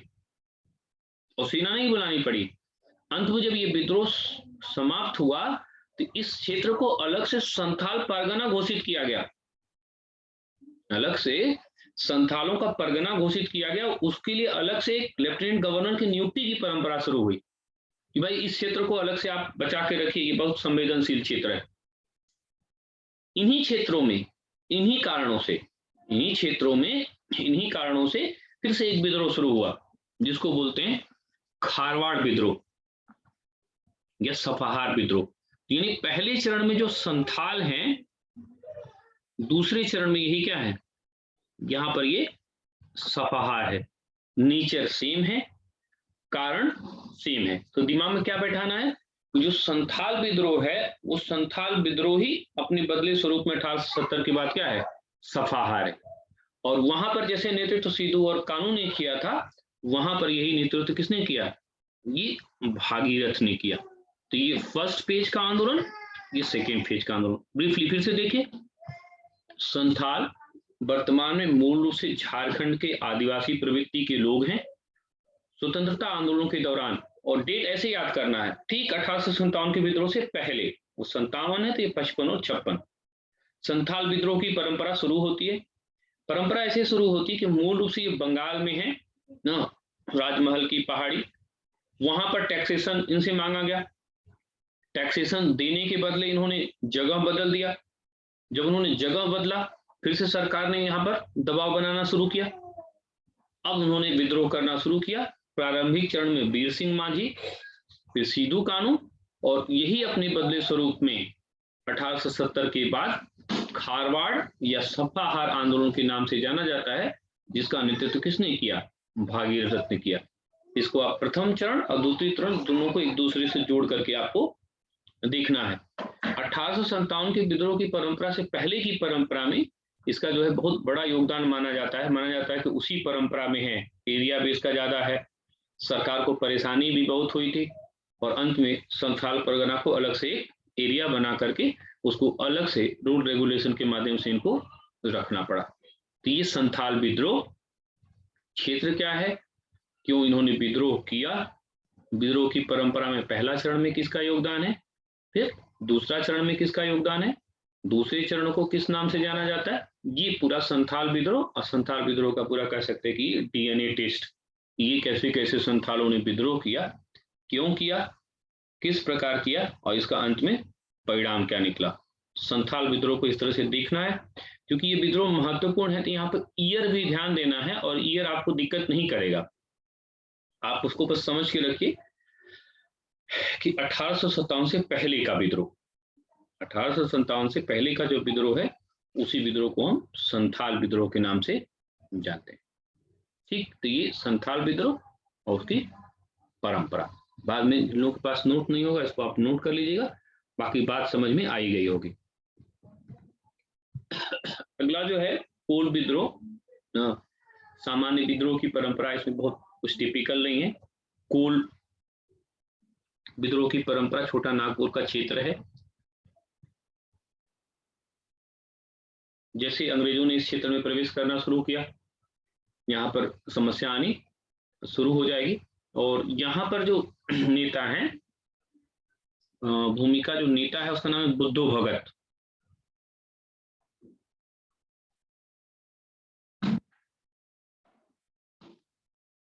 यहाँ पर बहुत डिटेल की जरूरत आपको नहीं है, बस कोल विद्रोह, छोटा नागपुर, कारण और ये नेता। इसके बाद जो विद्रोह है ये खोंड विद्रोह।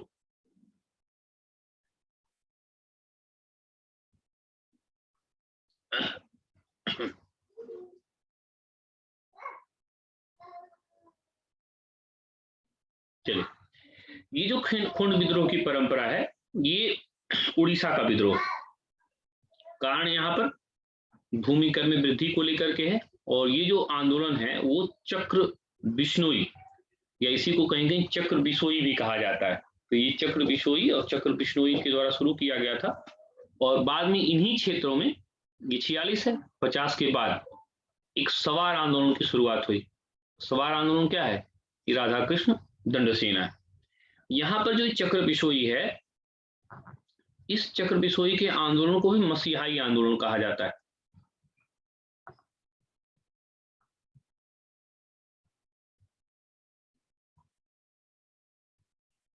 ना, हमारे यहाँ प्रधानमंत्री भी मसीहाई आंदोलन वाले हैं, और बहुत ठीक शुरू किए थे, बस थोड़ा सा दशा दिशा इनको थोड़ा दूसरी तरफ चला गया।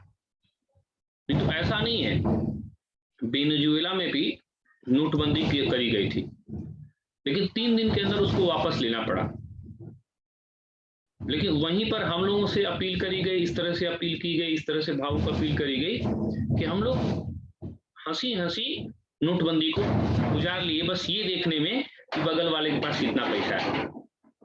वो लाइन में खड़ा था, हाँ दबा के रखे थे, हाँ, बस इसी मजा लेने के चक्कर में एक बहुत बड़ा काम हमारा हो गया। हालांकि वो काम हो नहीं पाया फाइनली ना, वहां पर बहुत सी चीजें समस्या आई, लेकिन फिर भी इतनी बड़ी समस्या को और जनता ने बिना किसी विद्रोह के सह लिया। तो क्षमता तो है।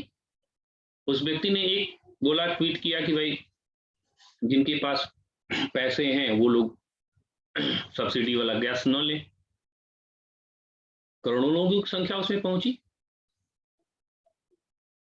करोड़ों लोगों की संख्या उसमें पहुंची। तो एक व्यक्ति के कहने पर करोड़ों लोग अगर कुछ त्याग करने को तैयार हैं तो मसीहाई आंदोलन तो है ही। तो ऐसा नहीं है, व्यक्ति में इतना क्षमता है कि हाँ कोई बात कह रहे हैं तो लोग सुनते हैं। बस उसी में कई चीजें इस तरह से चीजें होने लगी कि फिर थोड़ा मसीहाई आंदोलन का उत्थान हुआ, लेकिन थोड़ा सेचुरेट हो गया, फिर थोड़ा डाउनफॉल भी होने लगा। वैसे भी कोई भी मसीहाई आंदोलन अगर लंबा चलेगा तो उसका डाउनफॉल होगा ही,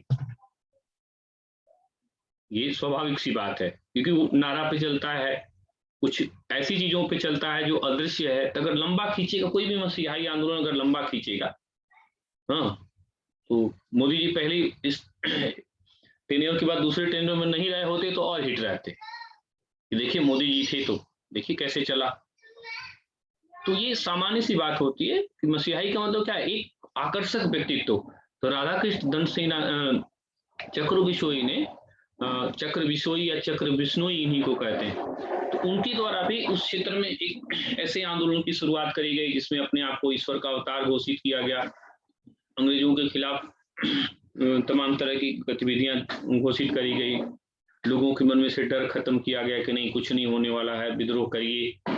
और इस रूप में ये विद्रोह की परंपरा जो है वो महत्वपूर्ण रूप से देखा जा सकता है।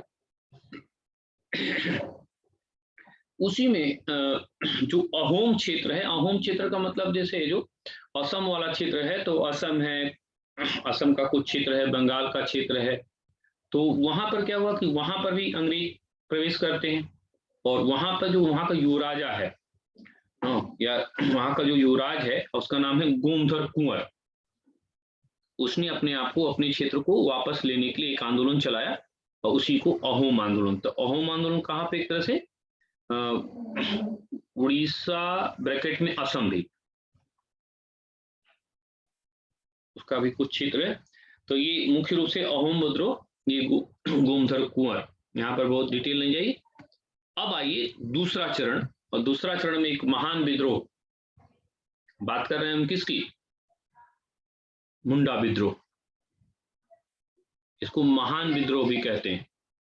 महान विद्रोह को उलगुलान भी कहा जाता है। तीनों चीजें ये है, मुंडा विद्रोह, महान विद्रोह, उलगुलान विद्रोह, ये सब एक ही चरण का कई तरह से नाम। अब ये जो क्षेत्र है, बिहार का क्षेत्र है, मुंडा लोगों का क्षेत्र है।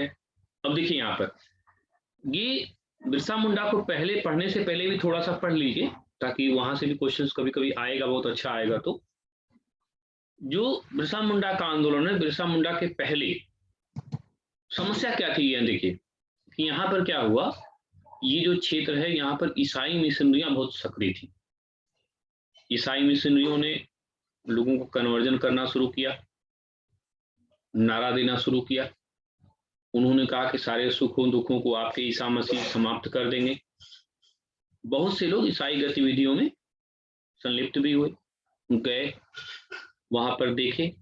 वहां पर धीरे धीरे लोगों को समझ में आने लगा कि ये सिर्फ बेवकूफ बनाने का प्रयास हो रहा है, और सुखों दुखों के अगर अंत होगा तो हमारे दुखों का अंत नहीं होगा। हाँ, उसके माध्यम से अंग्रेजों के सुखों में वृद्धि हो जाए तो बात अलग है। यानी उन्हीं का पढ़ा लिखा समाज, उन्हीं के द्वारा पढ़ाया लिखा समाज अब उन पर डाउट करना शुरू करता है। इनके ढेर सारे अधिकार वहां पे समाप्त होने लगे। तो वहां पर जो परंपरागत मुखिया थे ना, परंपरागत मुखियाओं को सरदार कहा जाता था। परंपरागत मुखियाओं ने और उदारवादी नेताओं की तरह प्रार्थना, याचना, प्रार्थना, इस टेक्निक के माध्यम से एक आंदोलन शुरू किया, और उस आंदोलन को सरदारी आंदोलन कहते हैं। यानी मुंडा के प्रथम चरण के आंदोलन को ये सरदारी आंदोलन के नाम से जाना जाता है। अब दूसरा चरण सेम एकदम कांग्रेस का चरण है। कांग्रेस के प्रथम चरण को उदारवादी चरण कहते हैं, दूसरे चरण को बिरसा मुंडा का चरण कहते हैं। पहले चरण दूसरे चरण में अंतर क्या है? यहां पर जैसे प्रार्थना याचना प्रार्थना है, तो यहां पर वो क्रांतिकारी आंदोलन करके लेके आएगा।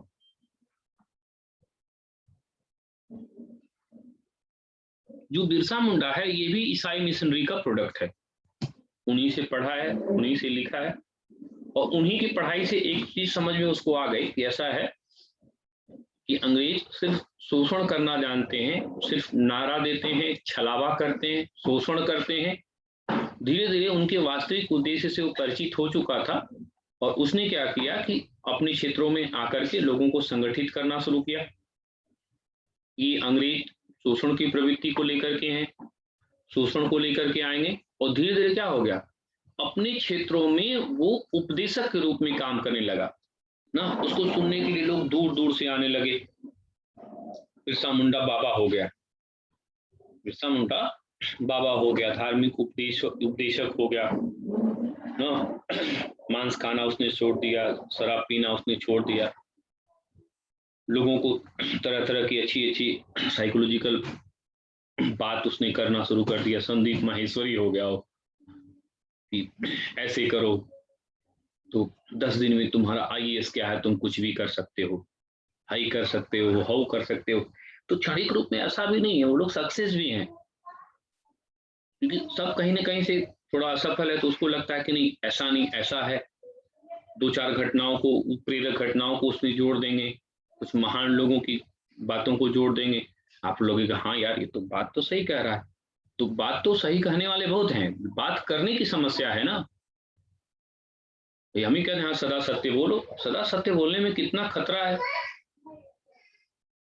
नहीं, सदा सत्य बोलो मतलब पता चला कि आपका विवाह हुआ, उससे पहले किसी से प्रेम था, बाद में पत्नी खुशी की बताई शादी से पहले कितने लोगों से आपका प्रेम था, कितनी गर्लफ्रेंड थी, आप बता दीजिए 3 तो 3 सब। दे बेलन सब है। फिर आपको पता चला कि पाषाण युग याद आ जाएगा कि तो बेलन घाटी का युद्ध चल रहा है। ये सदा सत्य का मतलब ये थोड़ा है। सत्य जो होता है वो परिस्थितियों के अनुसार भी होता है, जगह के अनुसार होता है।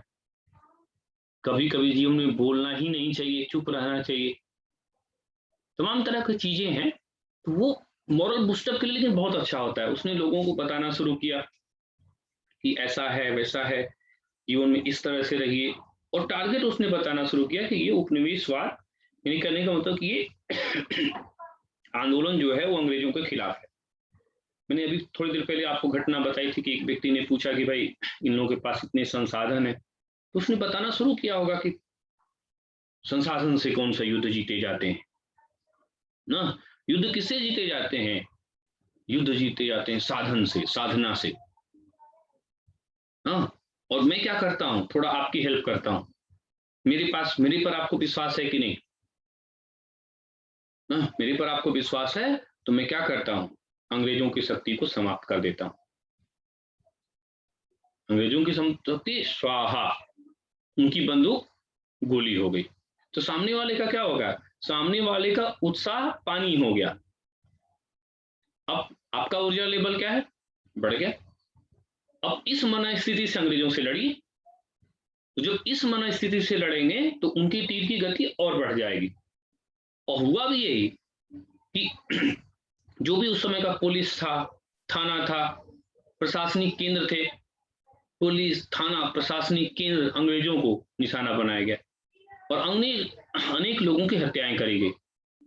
सरकार ने देखा कि ये तो इस बंदे के कारण समस्या आ रही है, जेल में बंद किया। सरकार ने गलती यही की, उसको 3-4 दिन बाद छोड़ दिए। फिर वो आ गया और खतरनाक होगा ऐसा आदमी। वो आकर के फिर बताने लगा कि देखे भगवान को कौन गिरफ्तार करके रख पाया है, तुम्हारा भगवान फिर से आ गया। फिर से आंदोलन शुरू हुआ, उसकी तीव्रता बढ़ी। आंदोलन को दबाने के लिए सेना लगानी पड़ी और अंत में रहस्यमय ढंग से जेल में ही बिरसा मुंडा की मृत्यु हुई। अब जेल में उसकी मृत्यु हुई जेल में उसको मारा गया। ये इतिहास यहाँ पर मौन है, इतिहास यहाँ पर मौन है कि उसकी मृत्यु हुई कि मारा हुई।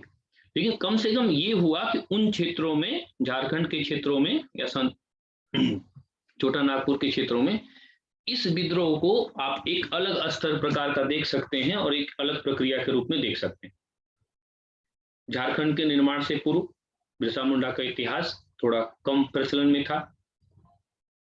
झारखंड बना और बिरसा मुंडा फिर से अपने मूल स्वरूप में आ गए। आप झारखंड पीसीएस का पेपर उठा के देख लीजिए, वो चाहे जीएस हो चाहे इतिहास हो, एक क्वेश्चन हर साल आता है, वो उस पर निश्चित रूप से कौन रहेगा, वो बिरसा मुंडा रहेगा। उनका जीवन परिचय पूछ ले, क्या बिरसा मुंडा आंदोलन पूछ ले, उलगुलान किसको कहते हैं, महान विद्रोह किसको कहते हैं, कुछ न कुछ उससे क्वेश्चन बिना उसके बनना ही नहीं है पेपर। इसका मतलब कि कुछ लोग क्या होते हैं, कुछ लोग समय के साथ भी उनका महत्व बढ़ता है, कुछ लोगों का समय के साथ महत्व घट जाता है, कभी कभी कुछ लोगों का समय के साथ महत्व बढ़ जाता है। तो 2000 से पहले इनका महत्व उस रूप में नहीं था, 2000 के बाद झारखंड के निर्माण के साथ बिरसा मुंडा महत्वपूर्ण हो गए। ये आंदोलन बहुत महत्वपूर्ण है, तो इसका ईयर भी पूछ लेता है, इसको थोड़ा याद करके रखिएगा। 1899, 1900। फिर सरदारी आंदोलन पे थोड़ा सा कम पढ़ाई आपकी है, सरदारी आंदोलन को भी जान लीजिएगा कि बिरसा मुंडा से पहले भी कुछ हुआ, कि बिरसा मुंडा भी हुआ। तो बिरसा मुंडा से तथ्य बहुत नहीं रहेंगे, तथ्य कम है, इसका कथ्य बहुत महत्वपूर्ण है। एक दुबला पतला सा आदमी, सिंपल सा व्यक्ति, और इस प्रकार की ऊर्जा के स्तर को बढ़ाता है कि सामान्य आदमी भी क्या है, सामान्य आदमी को भी ये महसूस होने लगता है कि हम बिल्ली के खानदान के नहीं, कुत्ते के खानदान के नहीं, हम बिल्ली के खानदान के, चीता के खानदान के, और उसकी ऊर्जा का स्तर बढ़ जाता है। आप व्यवहार में देखिए, कभी कभी जैसे आपके बड़े भाई या चाचा ना, कोई भी पीसीएस में, आईएएस में सेलेक्ट होते हैं, और अचानक 1-2 साल में उसके घर से बहुत से लड़के निकलने लगते हैं। बस उन लड़कों को ये विश्वास हो जाता है कि नहीं, हम लोग तो बहुत सही आदमी है, चाचा हो गए तो हम भी हो जाएंगे, चाचा के साथ तो हम दिन भर खेलते थे, चाचा की परंपरा हम देख रहे हैं, चाचा बहुत दिन भर पढ़ते भी नहीं थे, जब पढ़ते थे तो पढ़ते थे, तो यार हमको भी पढ़ना चाहिए, हम भी उसी परंपरा के हैं, हम भी अच्छा करेंगे। चाचा एक आध बार पुश भी कर देते हैं, अरे तुम तो हम लोगों से बहुत बढ़िया हो, देखो निकाल लोगे ना। तो लगता है अरे चाचा मेरे पर इतना ट्रस्ट करते हैं कि मुझको बोलें कि हमसे अच्छे हो, पढ़ते समय और ऊर्जा का स्तर आ जाता है। तो देखिए लगभग एक परंपरा शुरू हो जाती है, क्यों, मन में एक उत्साह आ जाता है। लड़कियों को भी देखिए, घर में जैसे एक लड़की सेलेक्ट हुई, अब उसके देखा देखी क्या होगी, उसकी छोटी बहन है तो वो हो सकती है ना, अब कोई हो चाहे ना हो, अगर उसकी भाभी हो तो पक्का पढ़ना शुरू कर देती है। जैसे सर मोदी जी प्रधानमंत्री हो गए, अब योगी जी को लग रहा है कि ना मैं भी प्रधानमंत्री हो सकता हूँ। अब राजनीति के हमको बहुत समझ नहीं है, लेकिन ठीक है, आपकी बात ठीक है, लेकिन एक फर्क पड़ता है, एक फर्क पड़ता है कि आपका बस मानसिक स्तर पे आप किस तरह से सोचते हैं। तो मानसिक स्तर पर जहां आप बेहतर सोचना शुरू कर देंगे तो बेहतर होने भी लगता है, लेकिन ये कि पहले उस ऊर्जा के स्तर को प्राप्त कौन बढ़ाए। यहाँ तो समाज में इस तरह की चीजें कि निगेटिव लोग बहुत ज्यादा आपके साथ हैं, लेकिन निगेटिव लोग आपके साथ नहीं है, वो हम लोगों का दोष है, हम लोग सकारात्मक लोगों के साथ नहीं। कमानी वगैरह पढ़ेंगे तो ऊर्जा क्या है, वो तो अणु परमाणु के रूप में हर जगह बिखरी हुई है। अब उसको एक करके आप उसको इलेक्ट्रॉन बना करके, उसको एक परिपथ बना करके कितना ऊर्जा का प्रवाह कर सकते हैं, कितना मुक्त इलेक्ट्रॉन का कर सकते हैं। तो ये बिरसा मुंडा का योगदान है कि उसने लोगों का एनर्जी लेवल बढ़ा दिया ना, उनकी पोटेंशियल को बढ़ा दिया, वो इंस्पिरेशन बना। इस इंस्पिरेशन हमेशा क्या करती है, प्रेरणा आपके एनर्जी लेवल को नहीं बढ़ाती है। मोटिवेशन क्या होता है, आपके अतिरिक्त ऊर्जा के स्तर को बढ़ा देती है, और आप कभी कभी उस रूप में इतना काम कर जाते हैं कि बाद में अपने पे ही आपको डाउट होता है कि अरे हम इतने अच्छे हैं क्या। आप पढ़िए लिखिए अच्छे से, और एक दिन ऐसा ही होता है कि आप ही क्या करेंगे, पीसीएस में जो भी परीक्षा दे रहे हैं उसमें फर्स्ट रैंक आपकी आएगी। तो इंटरव्यू देते समय तो बहुत लड़के गरजते हैं, वो तो एक्स्ट्रा भी गरजने लगते हैं, लेकिन कभी कभी बंद कमरे में डाउट होता है कि हम और पहला रैंक, हम और पहला रैंक, कभी कभी अपने पे डाउट भी शुरू होने लगता है, लेकिन फिर भी वो हम ही आप करते हैं। पॉजिटिव मूड से अगर काम करेंगे तो सही होगा। तो बिरसा मुंडा ने यही किया, लोगों की सोच में परिवर्तन किया। तो बिरसा मुंडा का क्या है कि झारखंड की परंपरा के लोगों में या मुंडा लोगों की परंपरा में उसने एक नए प्रकार के रेनेसां को जन्म दिया, एक नए प्रकार के पुनर्जागरण को जन्म दिया, और एक ऐसा पुनर्जागरण जो अपनी प्रवृत्ति में क्या है, हिंसक है, जो क्रांतिकारी है, और जो अंतिम परिणाम का इच्छुक है। तो इस प्रकार के आंदोलन को बिरसा मुंडा आंदोलन के नाम से जाना जाता है। तो क्वेश्चन अपना आएगा, ध्यान दीजिएगा, कोई दिक्कत नहीं है। अब चलिए आज अभी इतना ही रहने दीजिए, फिर हम लोग नागा आंदोलन देखेंगे। ये सब आंदोलनों को ना बुद्धि से नहीं, थोड़ा दिल से पढ़िए। मेरा तो थोड़ा क्षेत्रीय आंदोलनों में बड़ा रुचिकर मेरे लिए रहता बहुत पहले से ही। मैं इस पर अतिरिक्त रूप से भी चीजें जब खाली समय लगता है तो मैं पढ़ता रहता हूँ, तो उसका थोड़ा सा आपको फायदा मिलेगा कि इतनी जानकारी मिल जाएगी, परीक्षा में बाहर से लगभग नहीं आएगा, क्योंकि मैं इसको बस पढ़ाने के उद्देश्य से नहीं, खाली समय मिलता है तो मैं पढ़ता रहता हूँ एक लोगों को खोज के कि चक्र विसोई कौन है, क्या है, थोड़ा सा इसका लाभ आपको मिलेगा। और यह है कि ये सबसे क्वेश्चन आता है तो लड़के बहुत सहजता से नहीं करते हैं। इसको पढ़ने का तरीका यही होता है कि एक दिन में नहीं रटना है, अपना कॉलम बना करके उसको एक पेज पर उसको बार बार आप देखते रहिए, पेपर आएगा तो आप कर ले जाएंगे।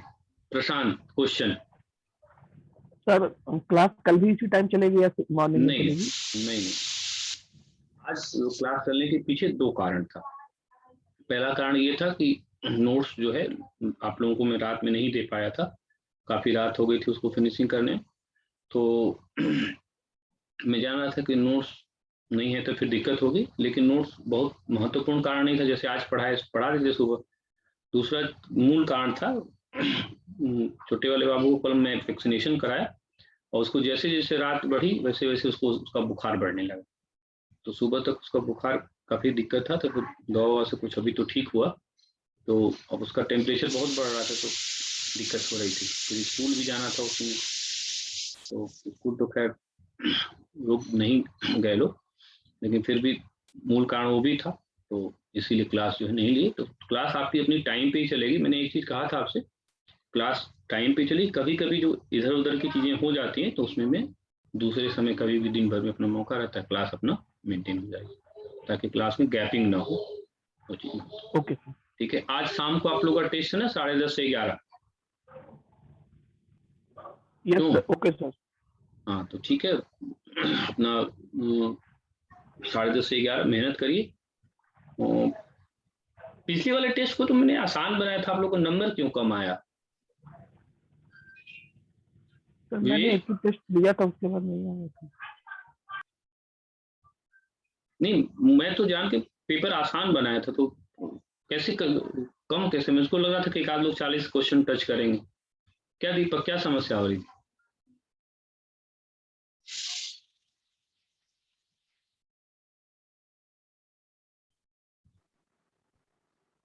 पेपर टफ था? नहीं, पेपर नहीं टफ था। हाँ, फैक्चुअल प्रवृत्ति का था, मैं समझ रहा हूँ उस चीज को, थोड़ा फैक्चुअल करके रखा था। पेपर तो कल क्या स्कोर कैसे कम हो गया?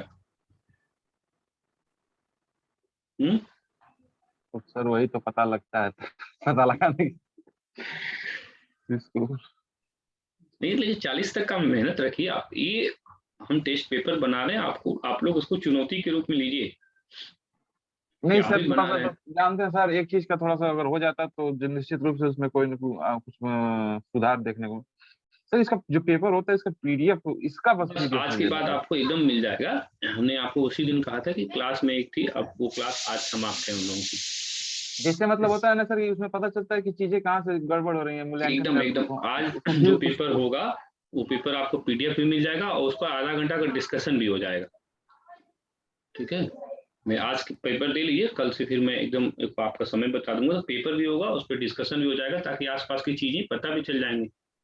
ठीक है, क्योंकि क्लासेस बहुत थी तो वो एक एग्रीकल्चर वाला क्लास बंद हो गया उन लोगों का। अब बस कुछ मैटर उन लोगों को और चाहिए तो वो हम दे देंगे उनको टाइप करा के, और बाकी अब मुक्त हो गए 12 से 2 वाला समय हमारा। हाँ विवेक। हाँ सर, ये कह रहे थे सर, इसके लिए सर टेस्ट सीरीज जो है हिस्ट्री के लिए, पीजीटी के लिए। हाँ मैं बस उसको बना रहा हूँ, मैं क्वेश्चन बना लूँ थोड़ा सा। ठीक है, आपको मैं टेस्ट सीरीज कम से कम 10 टेस्ट सीरीज में पीजीटी के लिए दे दूंगा।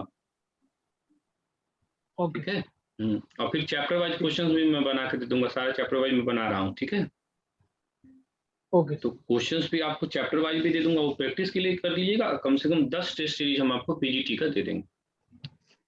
ठीक है, चलिए लास्ट में प्रशांत जल्दी से बोलो क्या। सर वो लिंक जो पुराना वाला भेजिए थे टेस्ट वाला, उसी पर होता है सर? रोज उसी पर होगा सर का ग्रुप में नहीं आया था। कौन सा ग्रुप में? पीसीएस वाले में सर। पीसीएस वाले का यूपी पेड देंगे। अच्छा ओके सर, ओके सर, हमको लगा सर हम अरे तुम ज्यादा पढ़ने वाले हो ना। नहीं सर, हमको लगा कि ज्यादा कहाँ सर, अभी तो एकदम माइनस में चल रहा है, 0 पर भी नहीं आ पा रहे हैं। नहीं चलो, अभी तुम्हारी जरूरत नहीं है, इन लोग को अपना कहने दो। ठीक है, ओके चलिए ठीक है, प्रणाम सर।